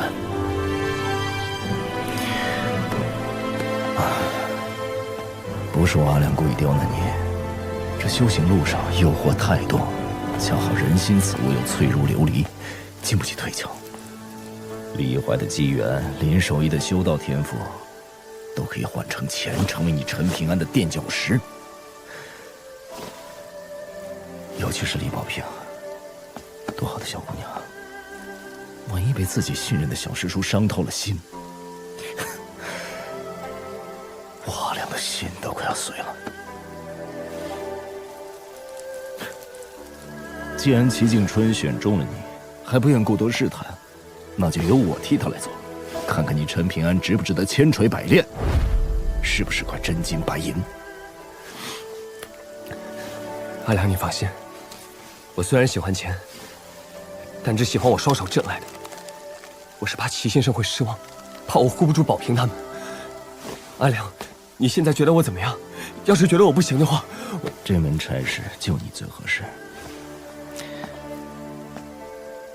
哎呀，我阿良随心所欲惯了，不喜欢你的风格。你的那种迂腐，换成齐景春的手法叫正直。但是有些事情，又做得让我很痛快。对我阿良来说，路要自己走，人要自己做。你陈平安也该这样，不一定全部都像我，但是腰杆要够直，拳头要够硬。最重要的是，活得够久。当年我拒绝了一个少年的请求，我跟他说，他读书比练剑更有出息，毕竟这屁大点江湖没什么好的。也就酒还行，但我现在觉得应该对你也说一句，相信我，你练剑比练拳更有出息。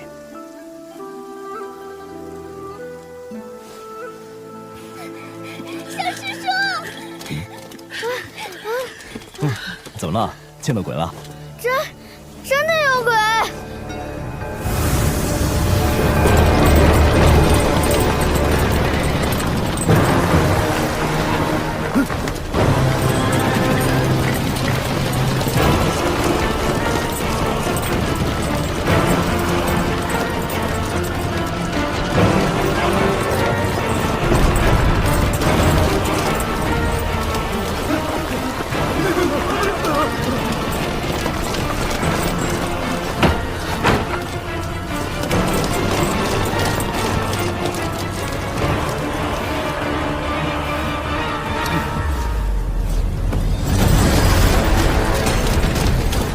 大人为何没有地界，甚至连一丝剑气都感受不了？徐大人出不出手是他的事，我刘裕身为兵部五选四郎中，亲手将他的脑袋拧下来。你就不怕他是那传说中的第12？我求他有那本事，老子还怕这张大的寡蛋！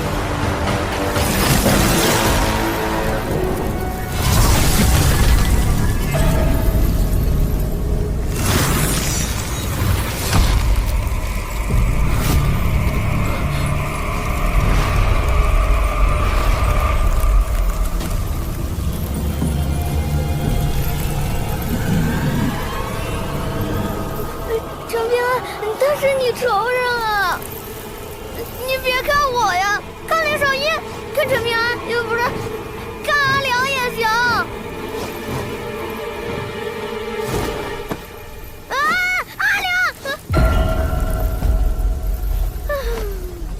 放心吧，小王八蛋，这尊阴神修道有成，跟了你们一路，是有人专门派来接替我保护。阿良，你大爷的！哎，这些孩子交给你。最少护送到大黎边境野夫关。前辈，为何愿意相信一个来历不明的阴物？哎呀，你长得这么不近人情，一看就是面冷心热、侠义心肠。是因为像前辈吗？你说话挺逗啊。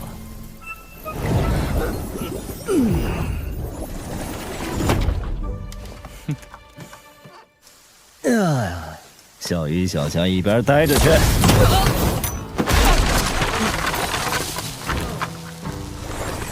李怀，你是不是天天踩狗屎的？你才踩狗屎的！把那本断水大牙打开。全家都踩狗屎。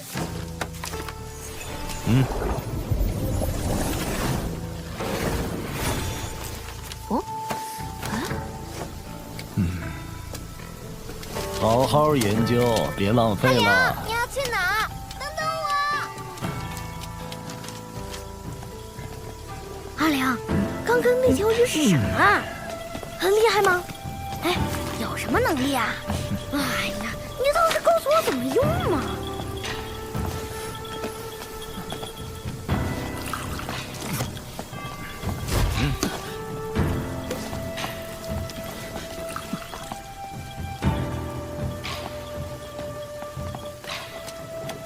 最后，毛驴谁要啊？阿良，你不会要死了吧？那你可要把你的宝贝灯留给我呀！这他滚你娘的！有多远滚多远。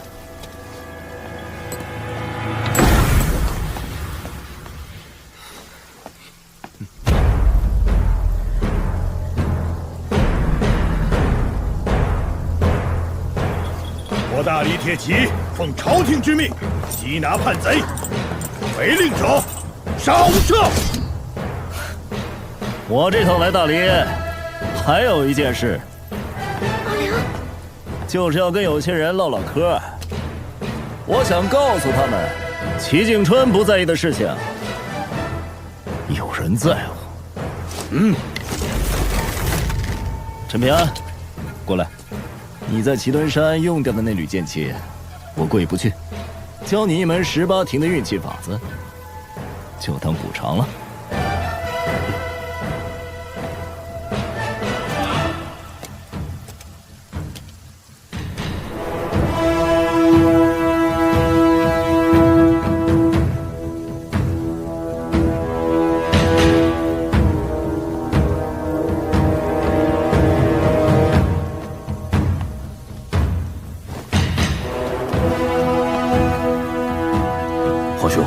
那人根本就不是什么风雪庙魏晋，身份底细更是一概不知，极有可能是11，甚至12境的危险人物。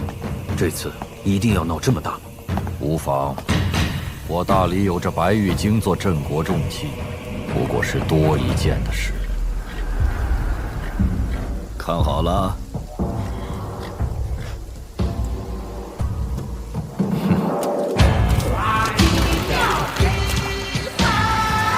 气若龙脉，取万山之祖令冲。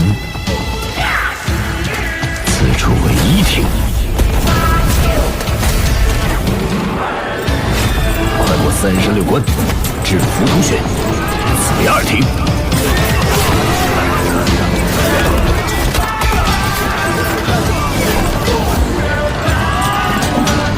击掠6洞9府，至纯阳府。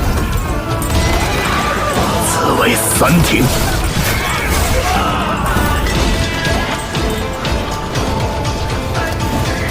行经百脉，气贯灵台至玉叶宫，此乃第4庭。绕行4至，经过百害之区，至此神府，此为5庭。气降至胸前，聚于云门府，内外调和行云流水，兼益界限，此为6庭。气至腹中，归于丹田。闻而不燥，冷而不凝，此为7庭。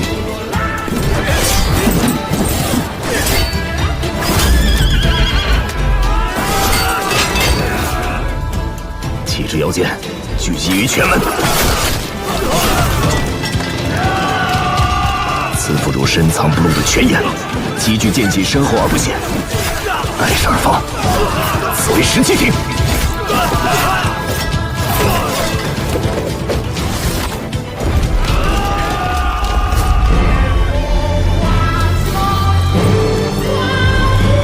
切碎剑奏，剑意深长，一剑出鞘，中气归根。至此18庭。记清楚没有啊？记住了，谢谢爸爸。等以后熟悉了路线，你可以尝试着慢行气机，慢才是18庭最有意思的地方。我赶时间，你们几个一起上吧。今天便是龙潭虎穴，也要放手一闯了。拼上一身道行，未必没有胜算。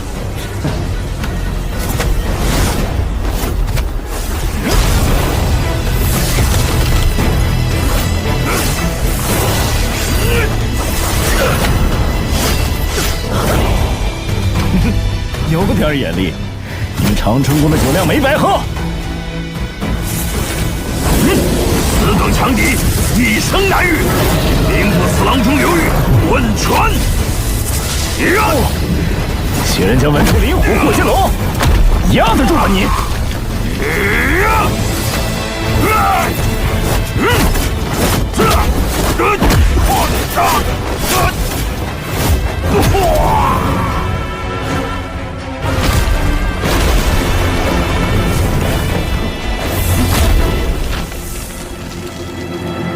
许若，你真是个傻子，见到了这辈子最仰慕的人，肚子里的问题是一个都没来得及问。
祖母，你可知道这一架我为何要打？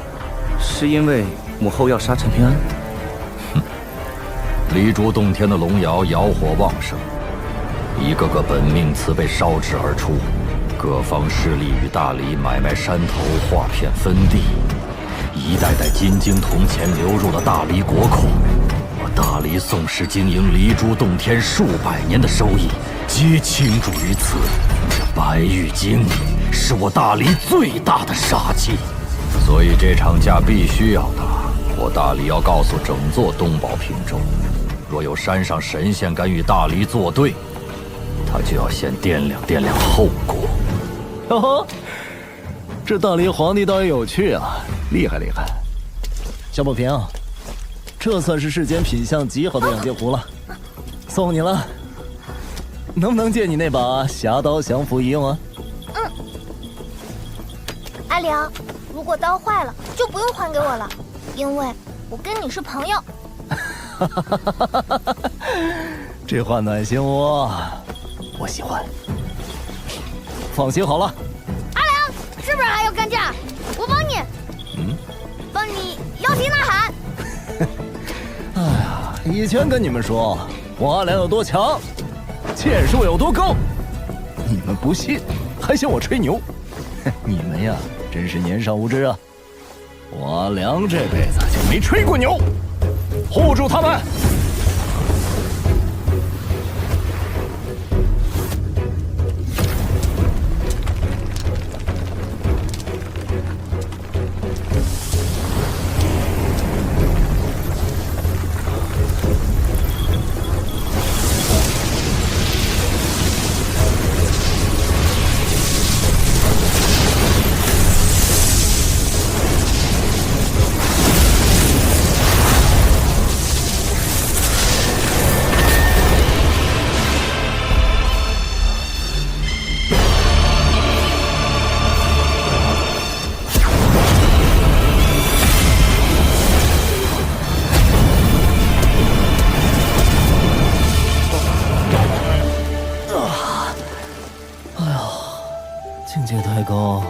不是好事啊！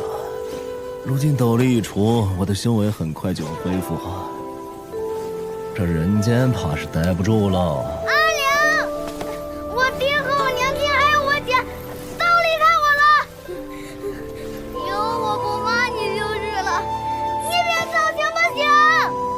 这一路鸡毛蒜皮的短暂相聚，临了感觉还不错。你们4个一定要记住，每一个强者的自由都要以弱者的自由作为边界。真正的强者，他们的对手是天地间无形的规训，是世俗力量的强大惯性，是人皆有生老病死的铁律，从来不会因为践踏弱者而强大。必然是遇强则强，遇挫愈勇。比如阿良，打完这波大礼就要去别的地方，打遍那些个最强者。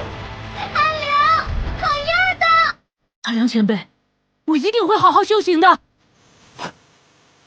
陈平安，小小年纪，心思怎么这么重啊？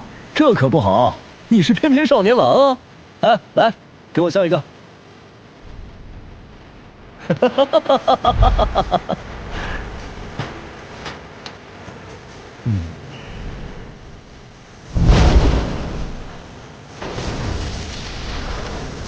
走了。阿良这么强，还是那种不讲道理的强。小哥，一定要好好练剑啊！以后要跟我阿良一样猛，更猛的话，哈哈哈哈哈，那算了吧，难得很。阿良，你放心，你可要说话算话呀！我一定会好好练剑。知道了。你说的话全都记住了。老头子，你说的没错，有他们在，才是有希望的人间。这个人间，好看得很，好看得很呐。为了这样的人间出手，才是我阿良。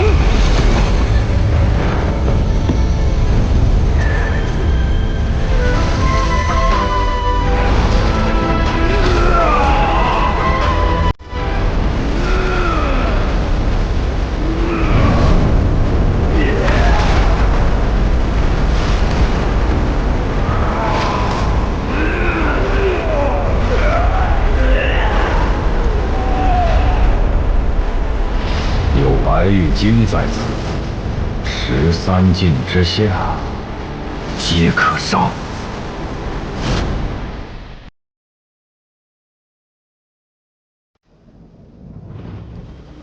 他们说这是教化，是引导向善，是大道之行。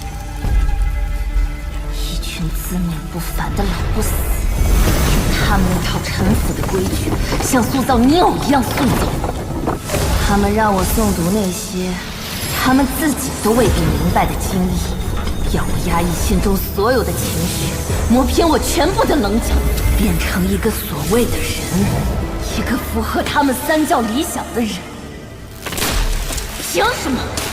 就因我身为异类，因我血脉里带着不属于这个人间的东西，都是狗屁！什么狗屁教化，狗屁大道，全都是用来粉饰他们想掌控一切的野心。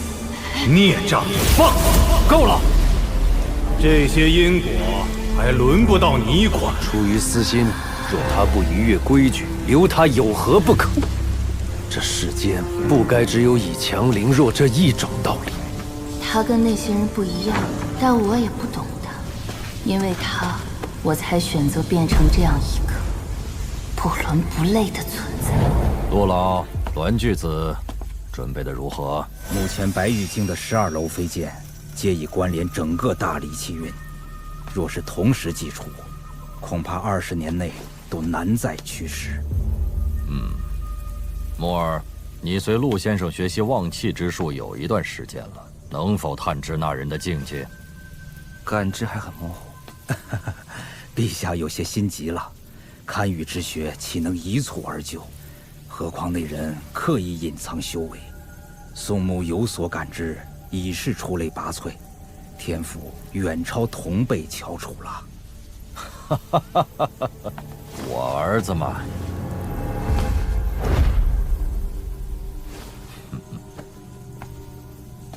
老夫观其气象，那人11境的可能性居多，12境也不是没有可能。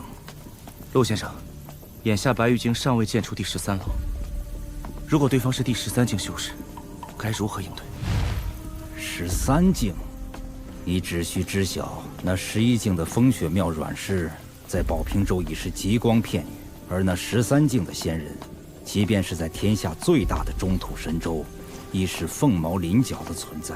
更何况上5境中最后2境早已失传，故而13境就是天底下最大的传说了。一旦跻身此境，就会被天道察觉，被迫飞升，故而得名飞升境。至于飞升何处，肉体魂魄如何，老夫就不曾知晓了。可万一真是13境呢？万一真被你小子乌鸦嘴说中了，也无妨。我大黎不正是靠着将那些万一逐个打破碾碎，才从卢氏王朝的附庸走到了今天？这些道理，宋玉章应该早点教给你的，只不过他不敢罢了。哈哈哈哈！你娘亲看好你弟弟，不过我更看好你，否则你也活不过那年雨夜。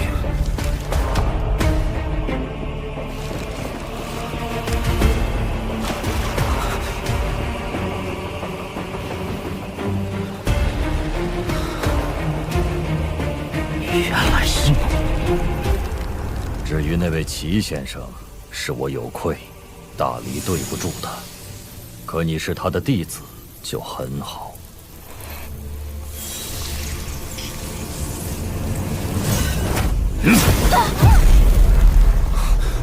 你这小毛贼，偷我大黎龙器倒是一点也不客气，可别只进不出，否则长春宫的水井就是你的新家。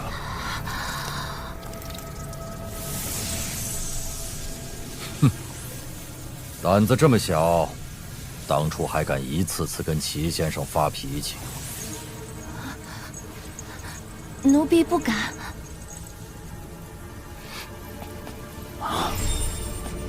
来了！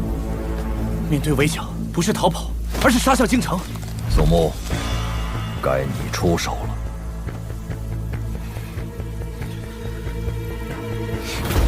一气化三清，三清化九霄，九霄生12，飞剑列周天。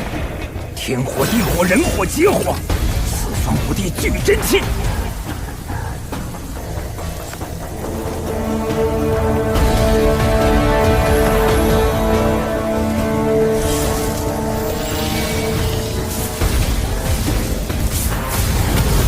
离火断魄，照肝胆；寒水洗剑，敌神魂。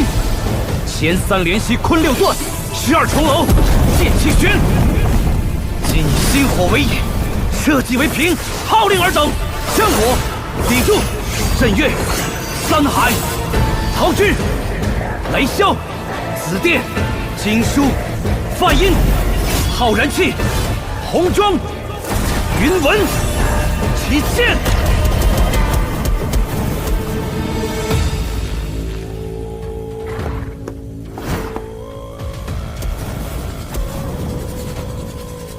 坐镇大黎山河气运的12正神，是我宋牧，奉大黎皇帝敕令，命你们结剑。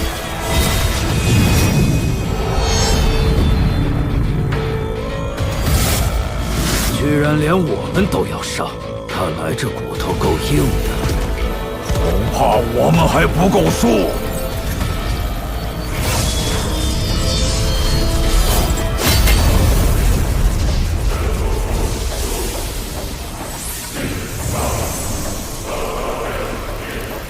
东岳奉旨领剑，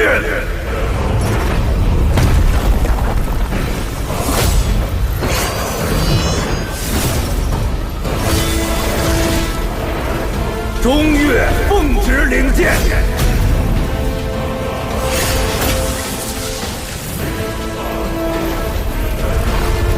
西岳奉旨领剑。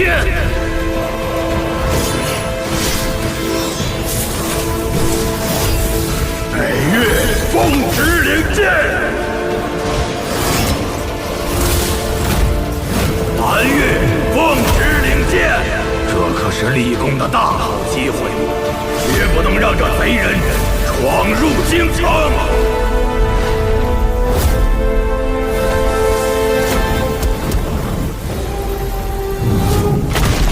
大胆狗贼，休敢在我大黎御空飞行！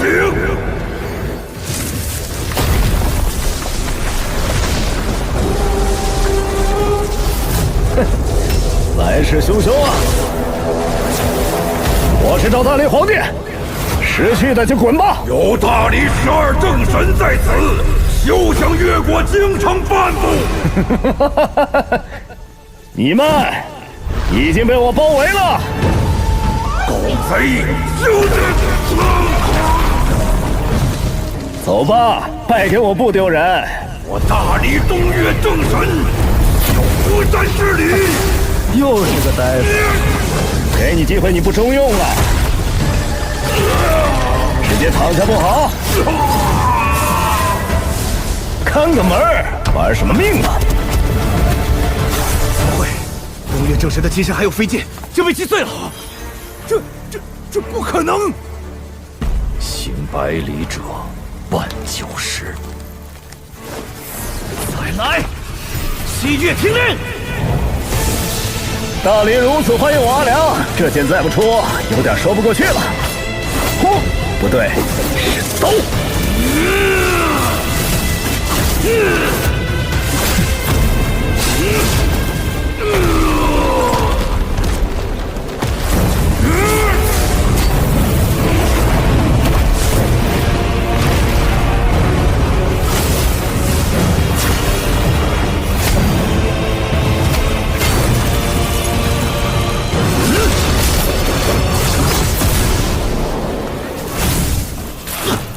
老师，他到底是什么境界？10境、11境、12境？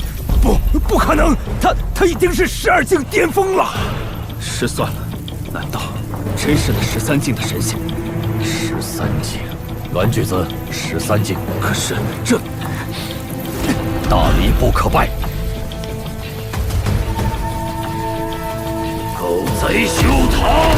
山河炽烈，醉饮山河胆，一斩妖分空。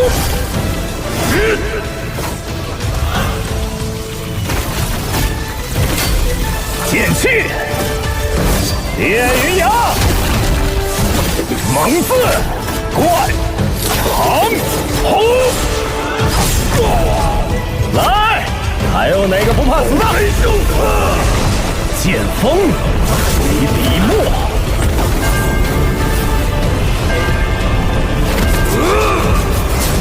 万古整孤鸿。狗贼哪里跑？念啊，怎么不念了？受死吧！都给我听好了，老子的是巨蟒。浩然，剑一出，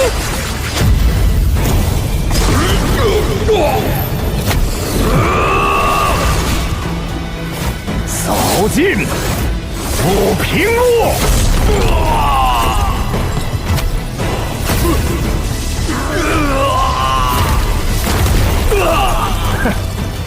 你们大理没几个能打的呀！大理5岳都败了，我们根本没有胜算。栾巨子，还得多久？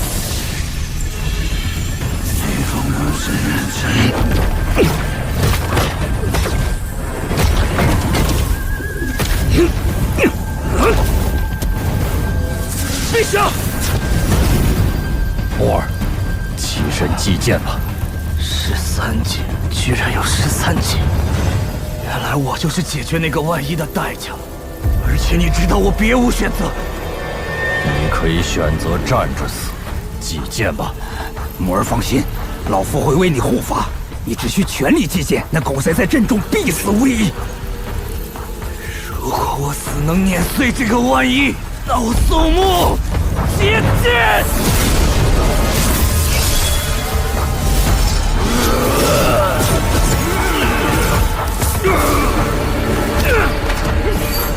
击剑！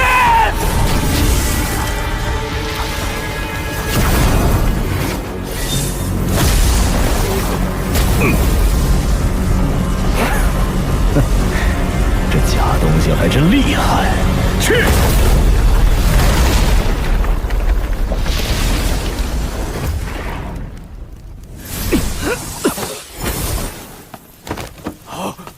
公子，你怎么样？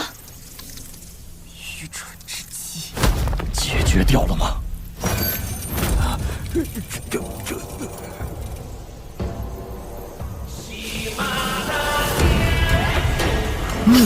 这刀还不错，但保平用还得放一放。大理，可要接好了！不好，冲白玉京去了，快拦下来！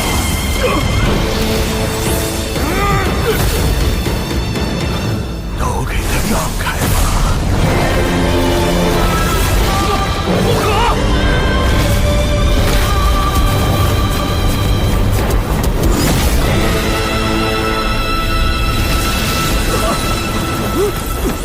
国师大人，怎么会？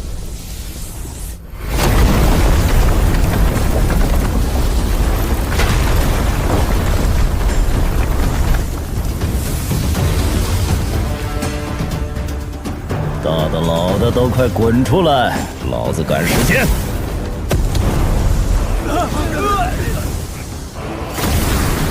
哦，石镜武夫，大离宋长靖，愿酣畅一战，虽死无憾，不枉此生。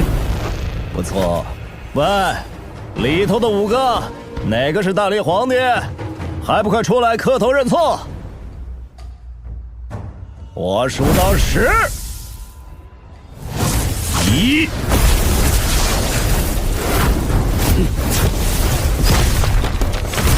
我有止境宗师的体魄，神仙刀也不过如此。怎么，这就又收手了？听说你扬言要单手锤杀齐静春，这剑气竟能直接震碎体内经络！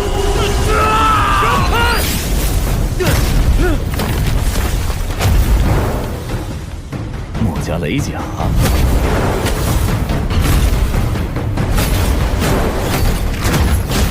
阿良前辈，能否就此收手？你是那个栾什么来着？墨家栾长野。哦，我就奇怪宝平州怎么有人能造出这么一个拙劣的小号白玉镜，原来是你呀！我造死楼时，曾向齐先生讨教过。齐景春人都死了，还能拿得当这白玉镜的护身符？脸皮比我阿良还厚啊！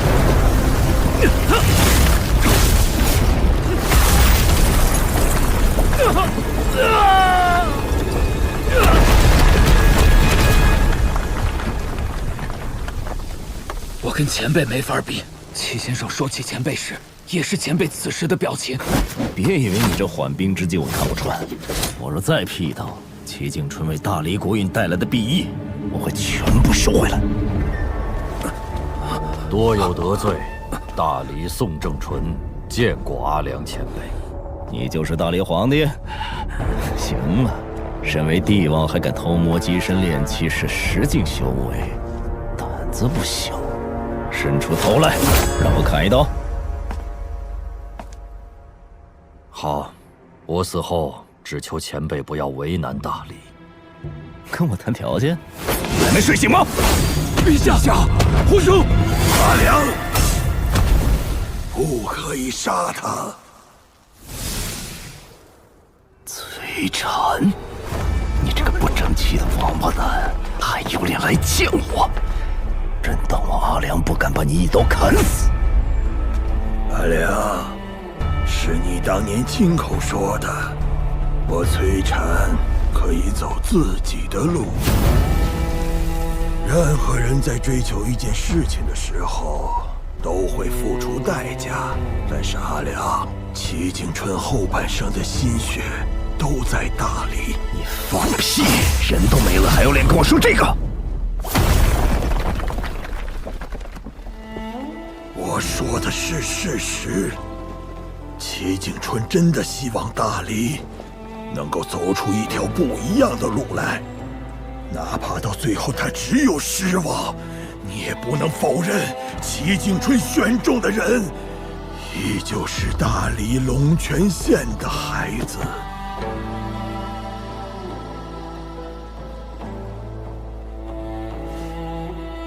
你从小就喜欢跟齐景春争这争那，争不过就争不过，有什么好丢人的？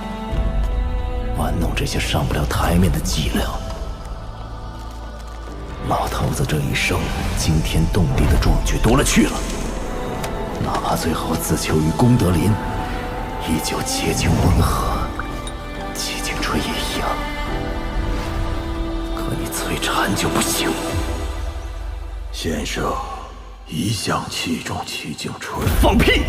你崔禅就是太聪明了，心比天高，哪里想得到最后齐景春都能跟那些老王八蛋打得惊天地泣鬼神，你崔禅却沦落到不人不鬼不神不仙的下场，咎由自取啊！所以，不为我，也为齐景春，阿良，请你就此收手。不说了，跟你这种钻牛角尖的聪明人讲道理，我不如找李怀那个小王八蛋吵架去。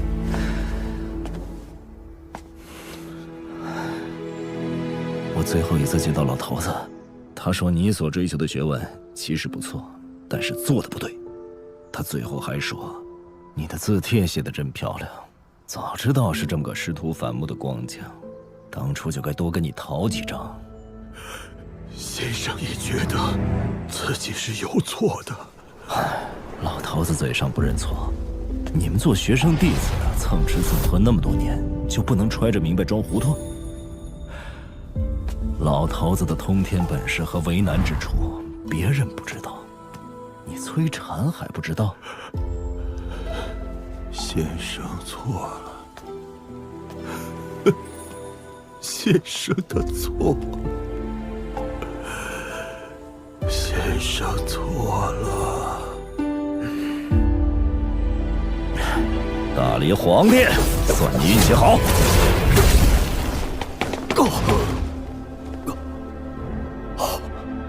我的长生脚。放心，他缓2、3日便可无恙。魏部，老刘的命是你救下的，我个人欠你和齐敦山一个人情。顺手为之而已。那位捞起你金身的少女转世，我会让长春宫倾力栽培。我会吩咐他们，返回大理京城的时候，先步行走过齐敦山，再与共背归。无以回报，只能再谢你一次了。那么多次轮回转世，早就不是他了。你为此耽搁了那么多年正道金身，如今还不愿意放下吗？既然拿得起，就没有放得下的道理。我不懂。我有一事很好奇，你身为京城守门人，先前为何不完整地出一剑，对付那个刀客阿辽？刀客？他可不是什么刀客，向他问剑我还差得远。我年少时之所以选择剑修这条路，就是因为他。你们宝平州是个与世隔绝的小地方，但你应该听说过，当年3、4之争，有人仗剑硬闯2座儒教学宫。那人之后去往剑气长城，砥砺剑道100年，更是在那场决定人妖2族命运的13之争中，以一己之力扭转乾坤。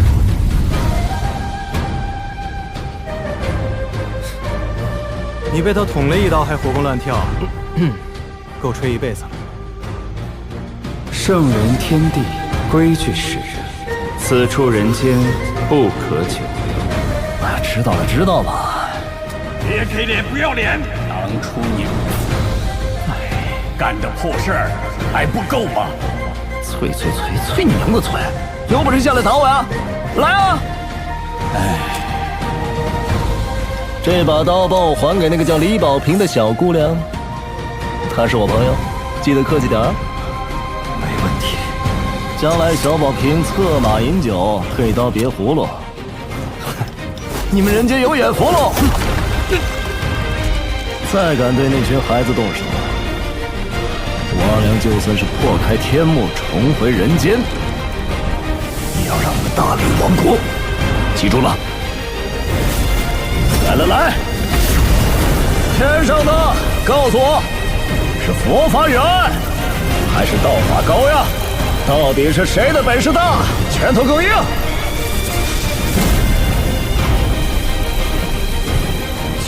？13级巅峰，14境。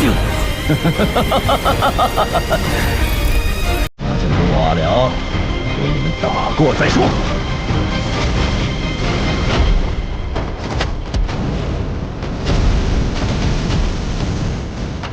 你总喜欢跟蝼蚁讲道理，这家伙就跟你不一样。可我为什么觉得还是是你更好一些。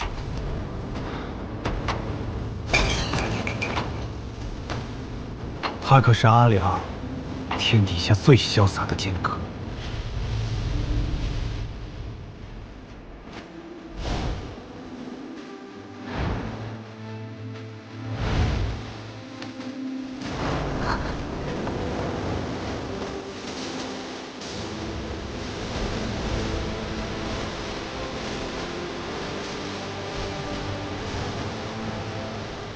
老头子，你说的没错，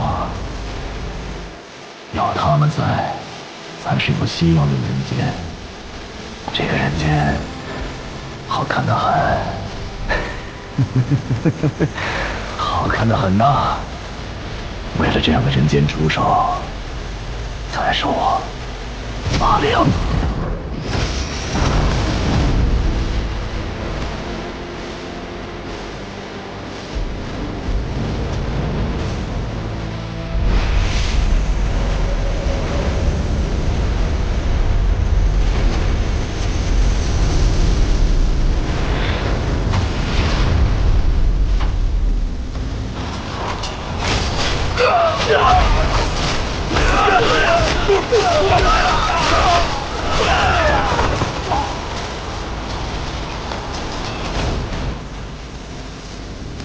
老大见仙，这是我阿良送剑气长城的赠礼，务必收下。刃月，紫剑，金术，红妆，云丸，浩然气。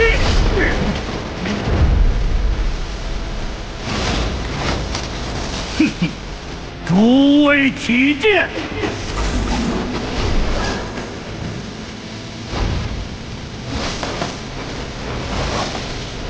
奉狗日的阿良！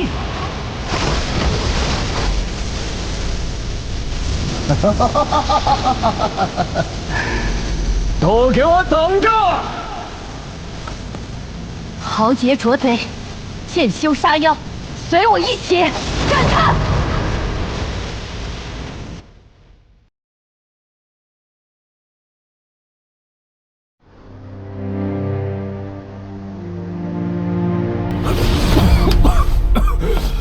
陛下，好一手无上秘术，朕的长生桥已经断了。长靖，从这一刻起，我赋予你监国之权。若有人借机兴风作浪，一经发现，杀无赦。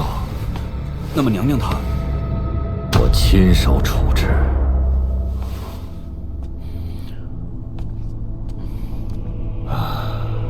如今的白玉镜，想要斩杀上武境的修士，则是痴人说梦。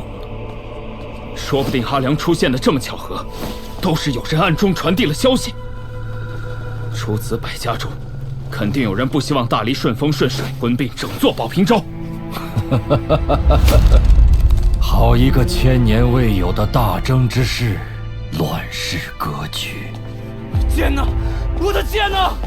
不是还剩下6把飞剑吗？为什么一点也感知不到了？6把飞剑已经被那个阿良全部抢走了。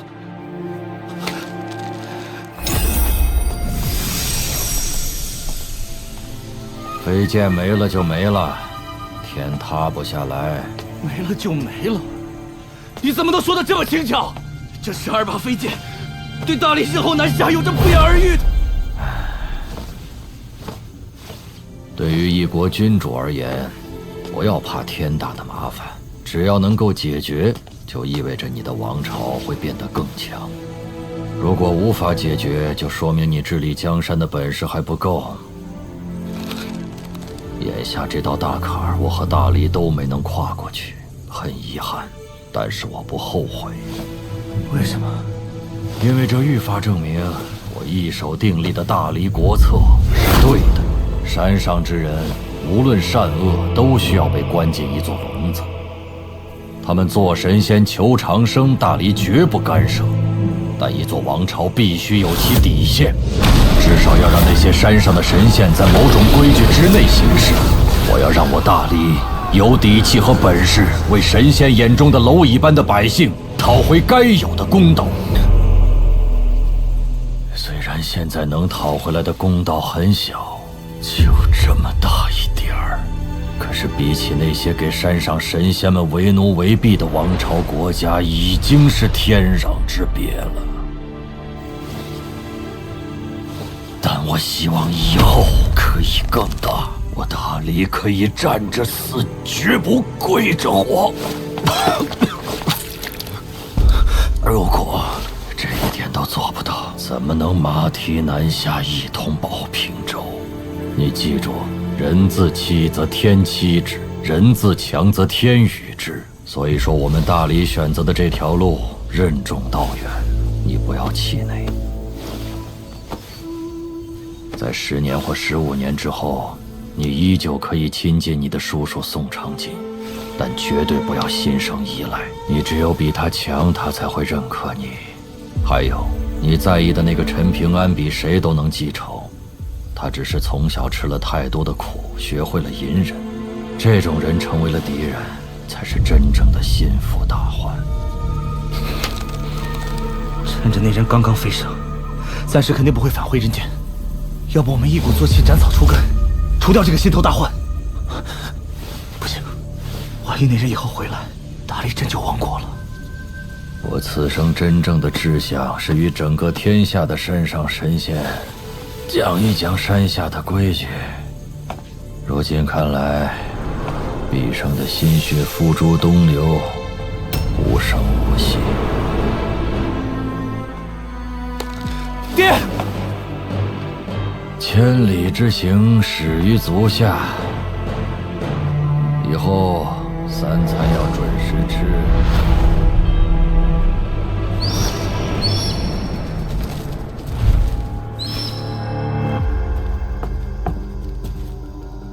崔国师，这场无妄之灾，我该怎么办？等死。你在胡说什么？运气好的话，等个半死。那你崔强能好到哪儿去？你一开始就认识那个什么阿良，对不对？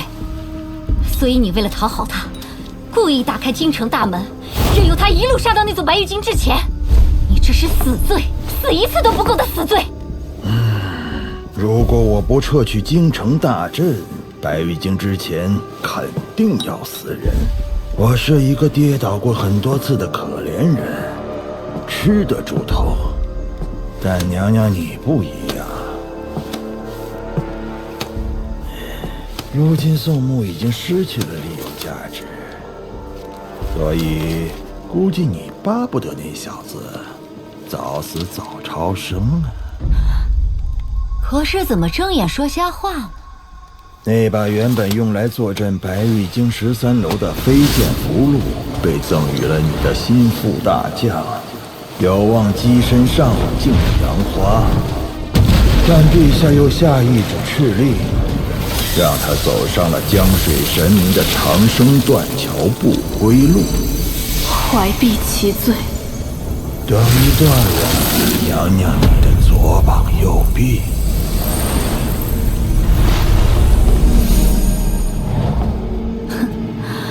你是说，陛下在敲打提醒我？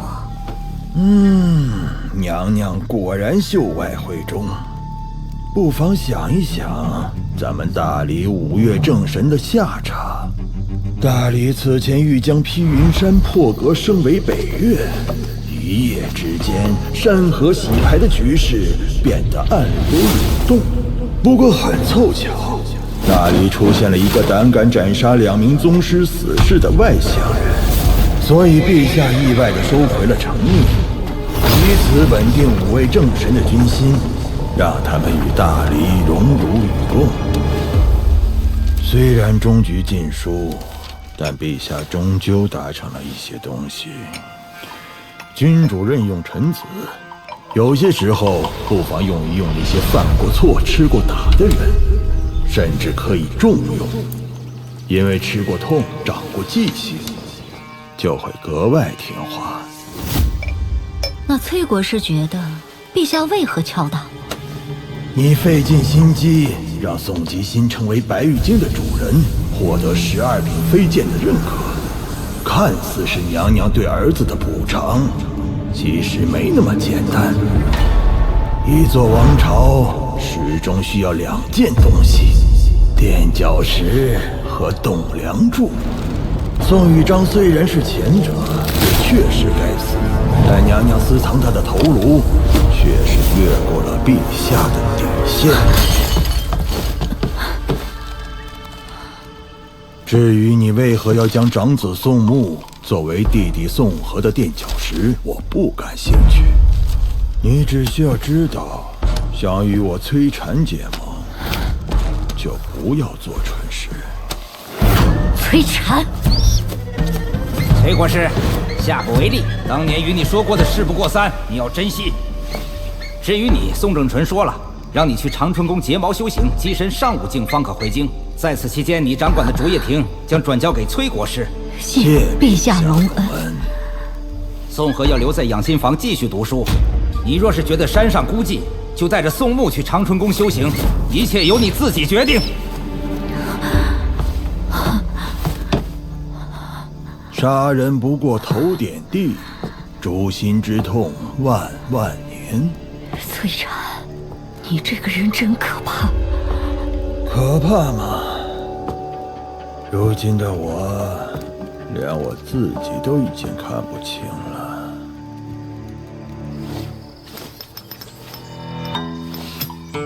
今天在学塾读书多不多呀？少说点风凉话。看来你们先生切断了你与崔禅之间的神魂联系，是个不错的选择。我的神魂被困在这具躯体中也就算了，还必须天天认错念书，我就不该来这破地方，还动天伏地的。他娘的，这地方根本就是我崔禅的倒霉地。不错，总算是有了点少年模样。不错个屁呀！天天罚我读那几本破烂书，还要我给那个姓陈的当学生。哎，我跟他陈平安能学什么呀？烧瓷还是烧炭呢？不是老头子，你咋想的呀？你要是敢出现，我这次保证骂你是狗血淋头。少年侠气，英雄胆色。那我可没指名道姓，这还能听到？那可说不定。毕竟你曾经是他的首徒，感情深呐。不可能，不可能。哎，有人又要读书喽。是不是你故意泄密，将我的话传给了老头子？没你这么欺负人的！我就不读，我怎么都不会读。天地有正气，杂然复流行。下则为和月，上则为日星。一定要这么记仇吗？当然。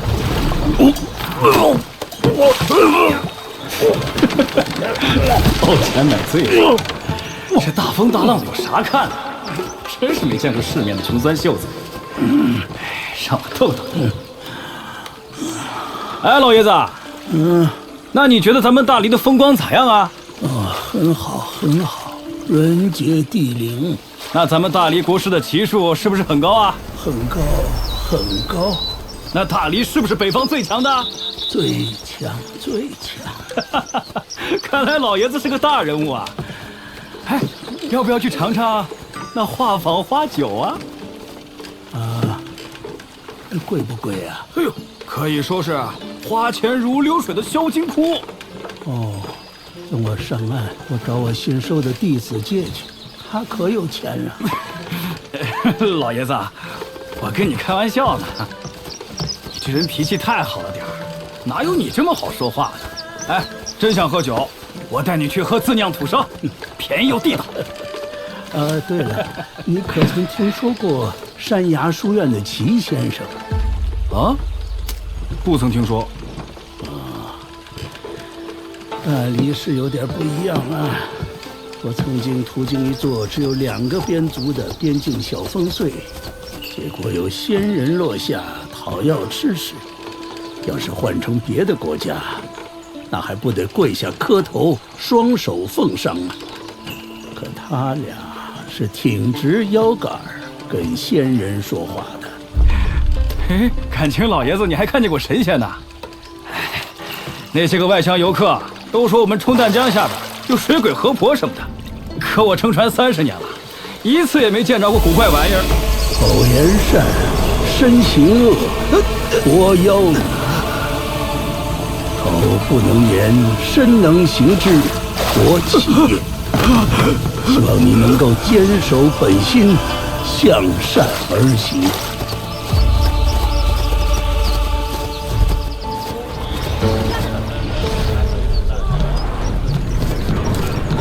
哇，这边更好看！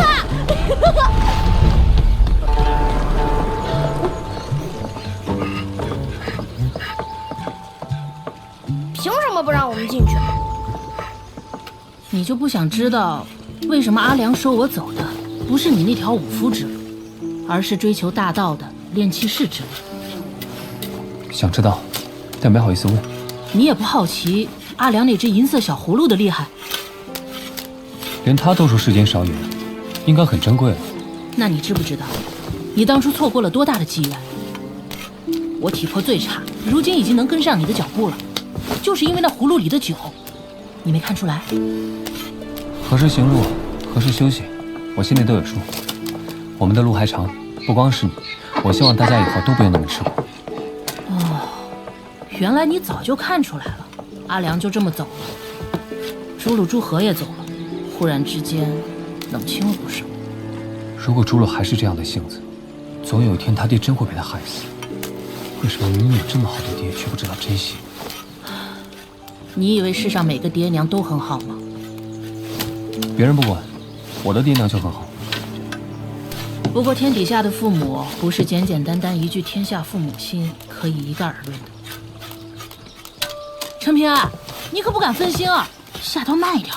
我尽力，以后你也能像阿良那样飞来飞去，不牢固一点，怕是飞不了几天。找死！敢欺负我家少爷！我家小白根本就没有碰他。陈平先别哭，具体怎么回事？你们家贱畜伤到我儿子了，怎么回事？刘怀，是我没管好小白，对不起啊。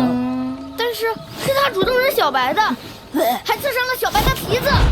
小白根本就没有伤害他，没伤到就没事了。等真伤到那还了得？你们所有人在一起都不够赔的。让你父母出来说话。所有事情，我可以做主。屁大点孩子，好大的口气！我家小白乖得很，不许你们乱泼脏水。你把事情的来龙去脉好好说一遍。小贱种，我儿子也是你能好取的。你去打死那条畜生，丢入江中。至于这丫头，伶牙俐齿的，留她一命，给我家月儿当贴身丫鬟。小白不能死，不能死！你们打我骂我都没有关系，我跟他们认错。认个屁的错！你现在已经没有任何错了。杀驴！滚开！老子可是3境大宗师。别说我欺负孩子，好怪就怪你自己找死！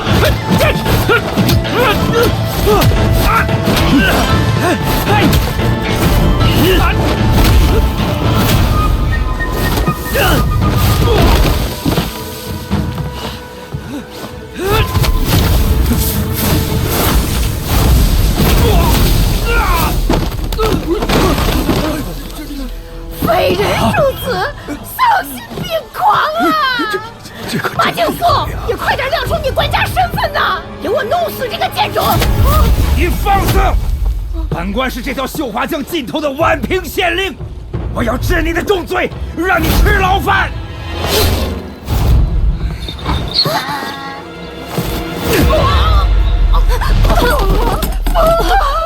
只要是个人，到了懂事的岁数，就要讲道理。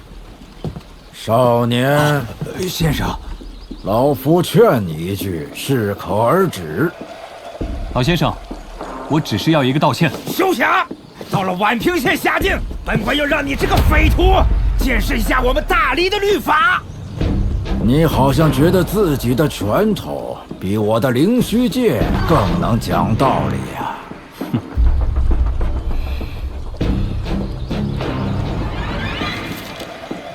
那咱们的道理不太一样。灵虚剑出！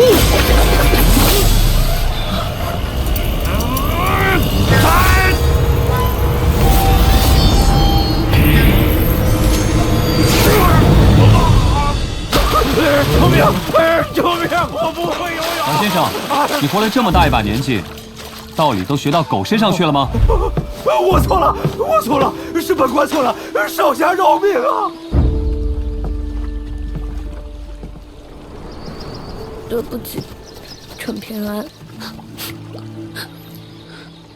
你该说的对不起早就说了。我们今后去大隋的路上，还是像今天这样，不惹麻烦。但麻烦找上门了，绝对别怕麻烦。做不做得到，刘汉？我可以的。陈平安，你打架好生猛啊！要不然以后我也叫你小师叔吧。以后再说。如果以后真遇上了拼命也打不过的对手，那就赶紧认错认怂，不丢人。活着比什么都要紧。小师叔这件事不行的。我觉得可以行。我反正听未来小师叔的。小师叔，簪子，你头上的簪子不见了。上船之前明明还在的。簪子就这么没了，不找找？估计是有人拿走了，没关系，上面那8个字才是真正的道理，我已经记在心里了。等我以后给自己做一只，刻上一样的字。善。能否殊途同归？走走再看。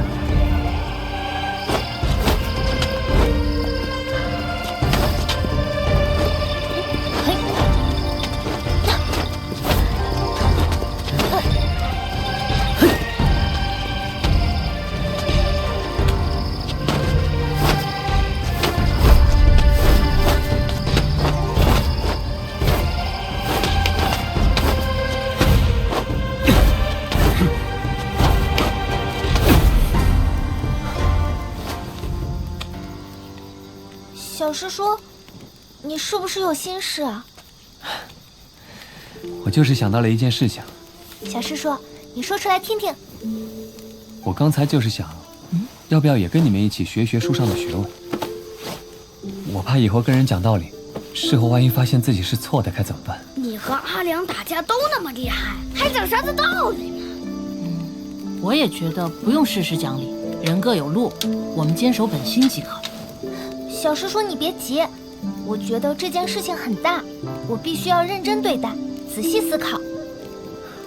其实我是有私心的，每当我与人对敌的时候，只要觉得自己的道理是对的，那么我心底就像有人不断在告诉我，你这次出拳会很快，而且我下一次出拳一定可以更快。不管是谁站在我面前，我陈平安都可以出这拳。我怎么觉得有点像齐先生讲述圣贤大道的时候？我真是瞎了眼了，找了个没骨气的男人，自己婆娘被人打了也放不出个屁来。人都被欺负成这样了，干脆我给你李二当爹算了。不愧是我李二的崽儿，爹要连夜出山一趟，跟你娘亲说一声，我很快就回家。我也只记得那一天，什么都怕的窝囊废老爹，很像桃叶乡那边的富贵老爷。哎，陈平安，我们以后回到小镇，请你去我家做客。你爹娘和你姐姐不都已经离开小镇了吗？别哭别哭，你爹不是答应过你，只要真正成了读书人，他就会来探望你的。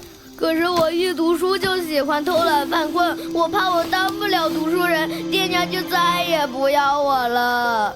别胡说，你爹娘如果不心疼你，还会送你去学书念书吗？可是我家穷，买不起牛。你现在还穷，那本《断水大牙》也值10两银子呢。我还有头驴呢。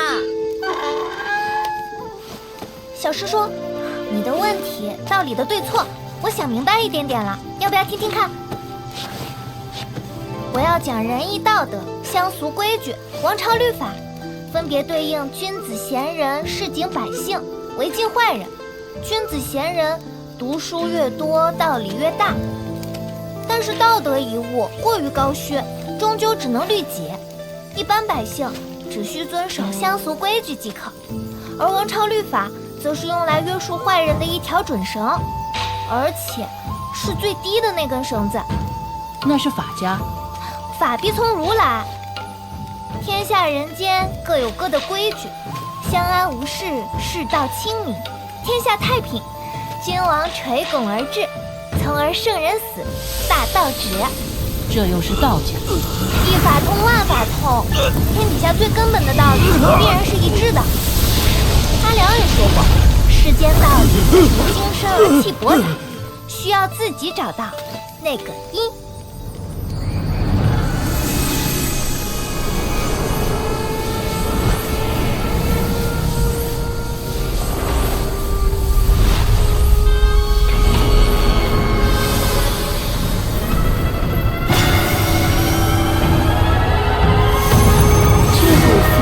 为何会吹灭我的灯呢？难道又有读书人闯入我的山里了？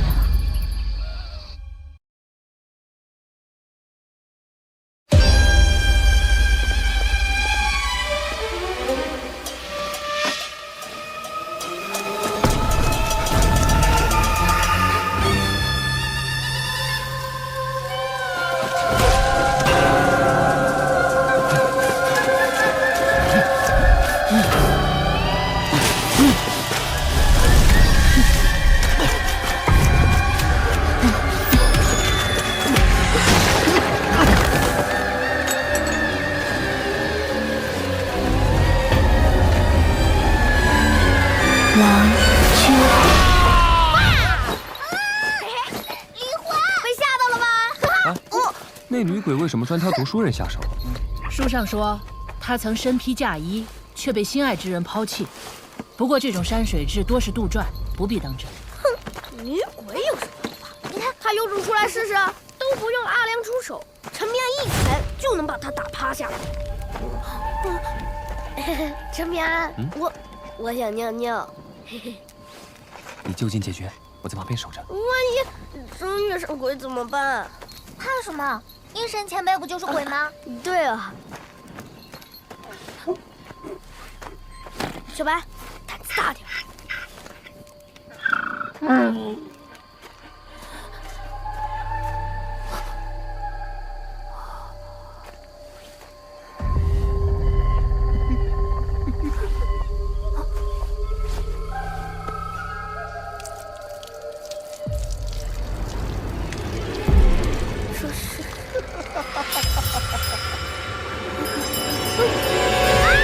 哇，也快出事了！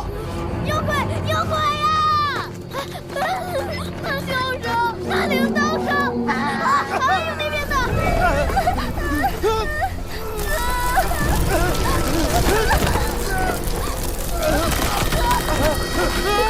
陈明安，我怕。大家都站在我身后，小心！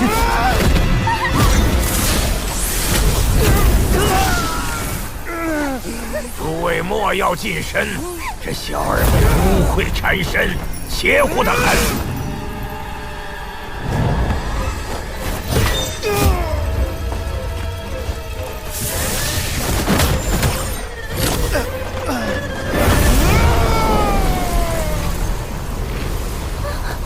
道长，救救我哥！救救我哥！人来可处置，鬼来可做闪，千邪弄不出，万邪弄不开。退！哥，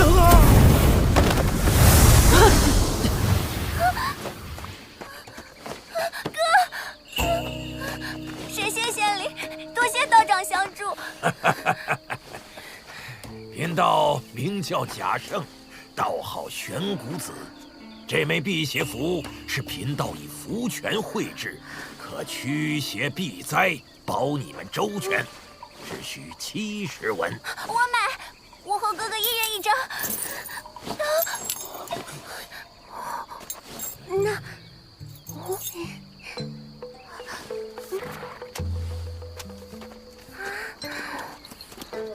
太好了！这演的也太差了吧！小镇守卫外面都没事情。看破不说破。哎呀，我看诸位远游至此，已有血光之灾呀！老道，你不是瞎子吗？怎么看到的？贫道看人不看皮囊，只是心观气象。萍水相逢也是缘，我这儿还有些剩余的辟邪符，可帮诸位驱邪避灾。便宜些，每人50文，怎么样？感谢道长，但符纸就不买了，我们会小心的。哎，此山大有古怪，诸位还是要有备无患呐。我们儒家圣人有教诲，萍水相逢，不与怪力乱神。罢了罢了，佛家不渡无缘人，道门不救蒙蔽汉，你们自己小心便是。哎，看这天色，山雨欲来呀！起来，没用的东西！师傅，咱们演的那么卖力，那伙人还是没上钩。老夫虽目不能视，但是心明如镜。那些人不简单呐！上次三指山辛辛苦苦一场捉妖，最后赔得精光，半文铜钱都没挣到。这回要是挣不回来，咱们都得喝西北风。师傅，你不是常说我们修道之人要有平常心吗？谁给你的胆子？教训起师傅来了！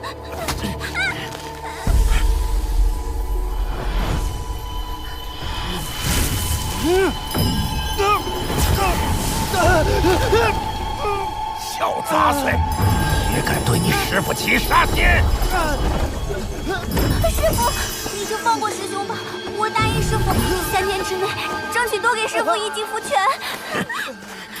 不是争取，是必须。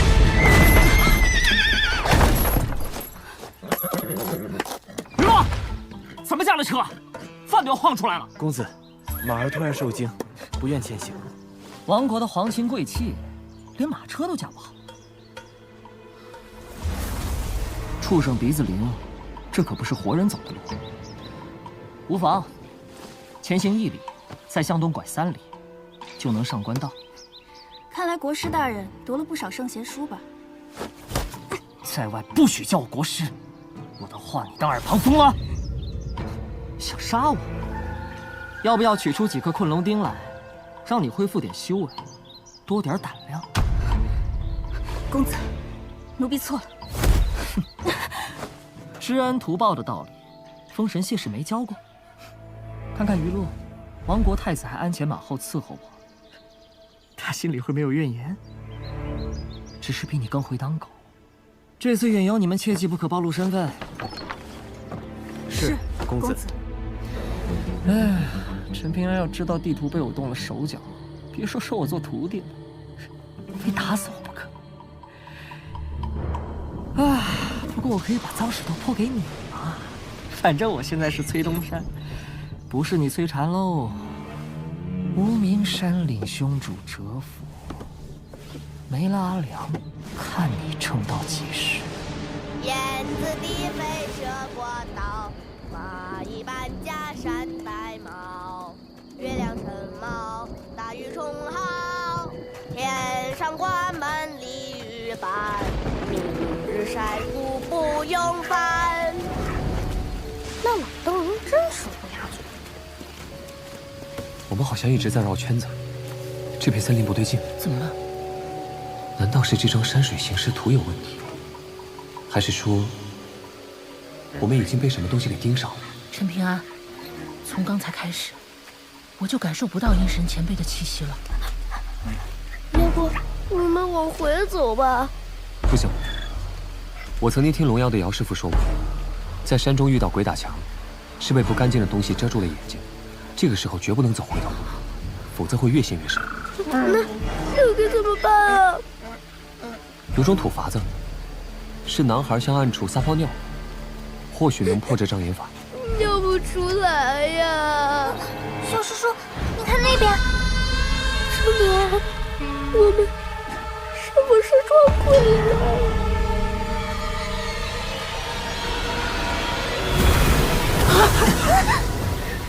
别慌，既然走不出去，那就看看这鬼打墙的背后究竟藏着什么名堂。好重的妖气，竟能引动山水气候的变换。小九儿，去福泉。小伙子，随我除魔。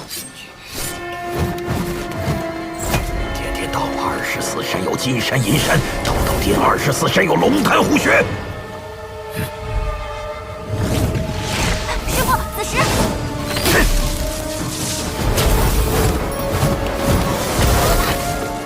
区邪祟，唱着五雷轰顶。来，尽管来，全都化作贫道的无量功德。师傅，还有一只在你身后。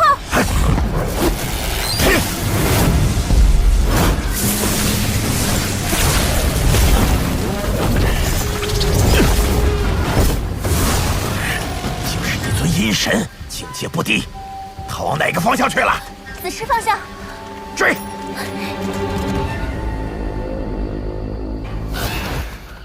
大家靠近，别走散。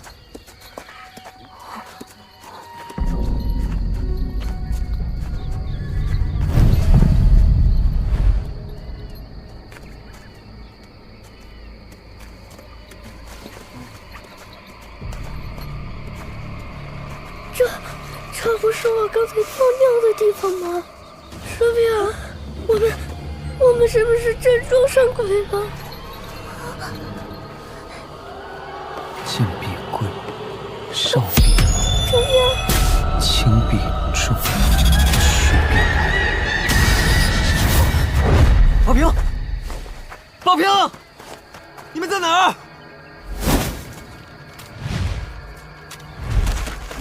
等我。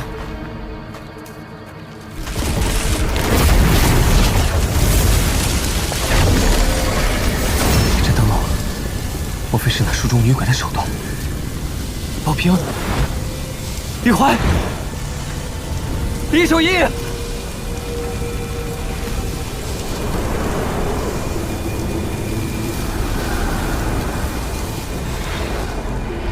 不见了！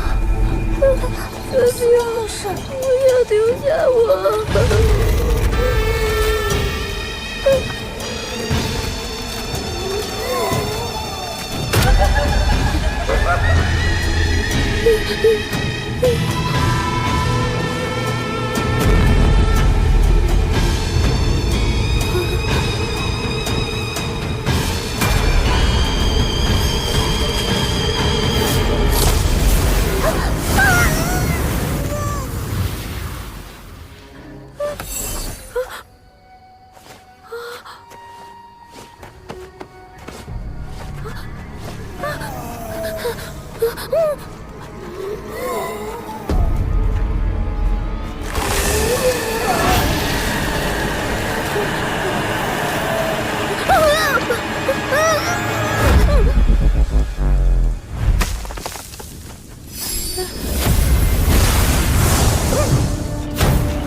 是宝平他们。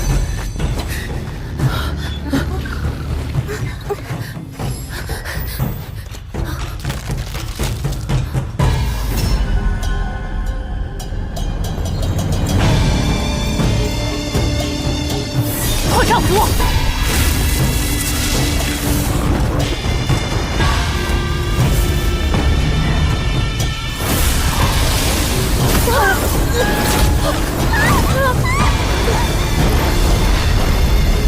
这么多贵客，1、2、3，有3个读书人，到底哪一位是如来君子呢？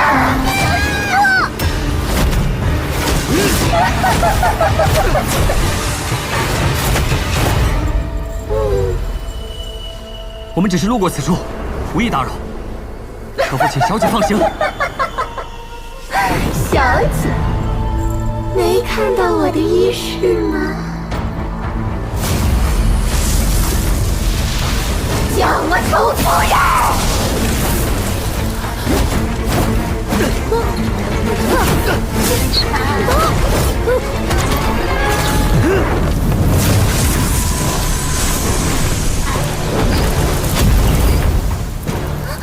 我来晚了，阴神前辈，居然有一尊阴神护着你。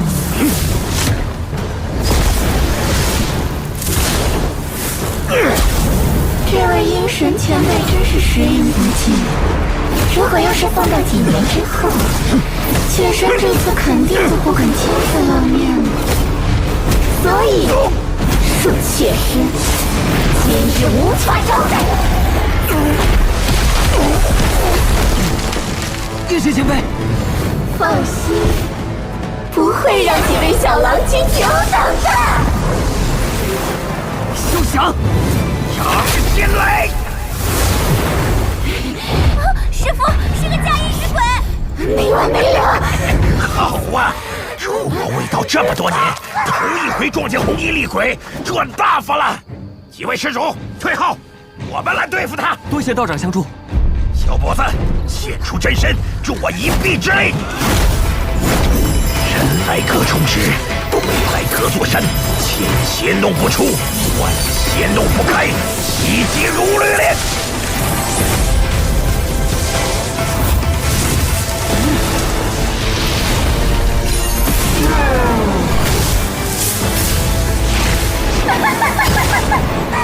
妾身还以为你要使出什么神通，结果竟然只是这种不入流的歪门邪法。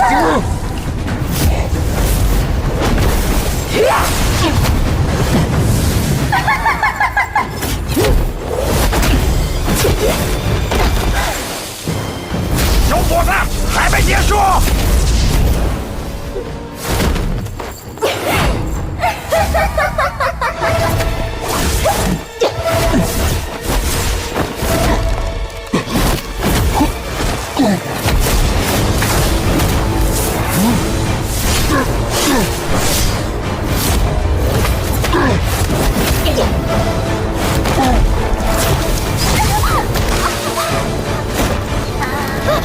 完了完了，我们真的要死在这里了吗？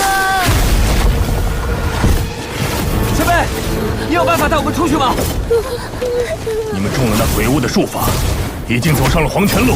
我强行带你们出去，说不定会重创你们的肉身和魂魄。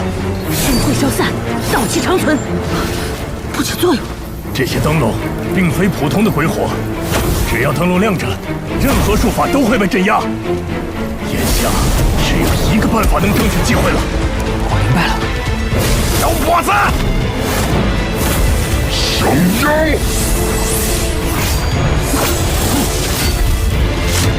剑逼鬼物，听说这一次就替天行道，要你五雷轰顶！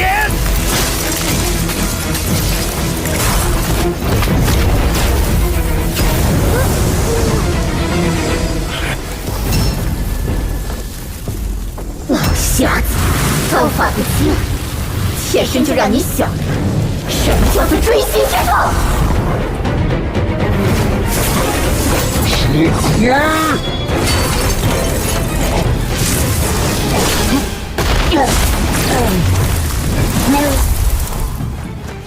师兄，九儿，我跟你拼了！血为云雨，气为雷霆，奇迹如律令。你到底是神是鬼？老瞎子，你太让妾身失望了。你如此贼喊捉贼，死了岂不是便宜了？你应该生不如死！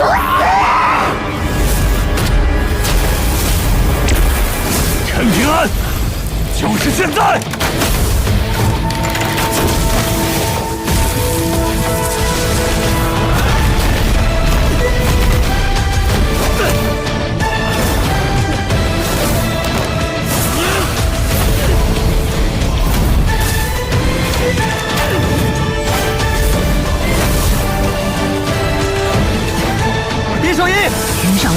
仙人之路。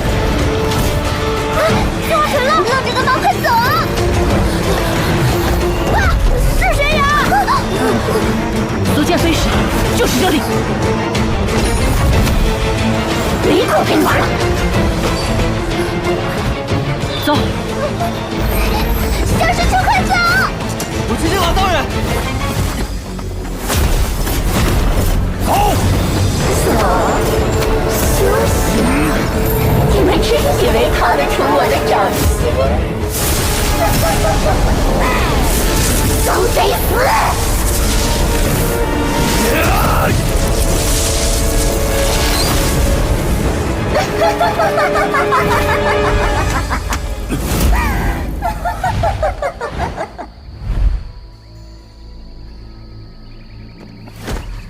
不管怎么样，往南边走，只有那边没有高山阻挡。大家跟紧。这片森林好像不对劲，小心！知道了，又出现了。走这边。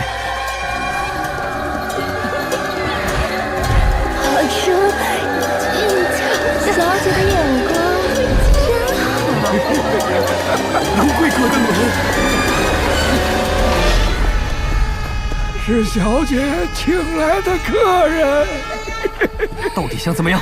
小姐只是想请几位郎君到府上一叙。陈平安，我还有2道剑气，杀他一次，迟了。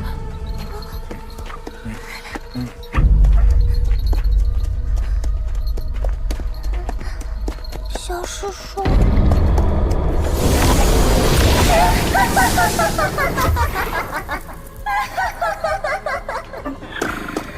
欢迎各位贵客登门拜访。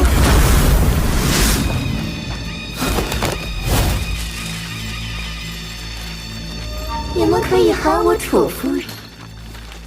可惜我家郎君远游未归，只好由妾身招待你们。究竟要干嘛？妾身自然是要亲自为你们洗脸、抽筋、追星，尽地主之谊了。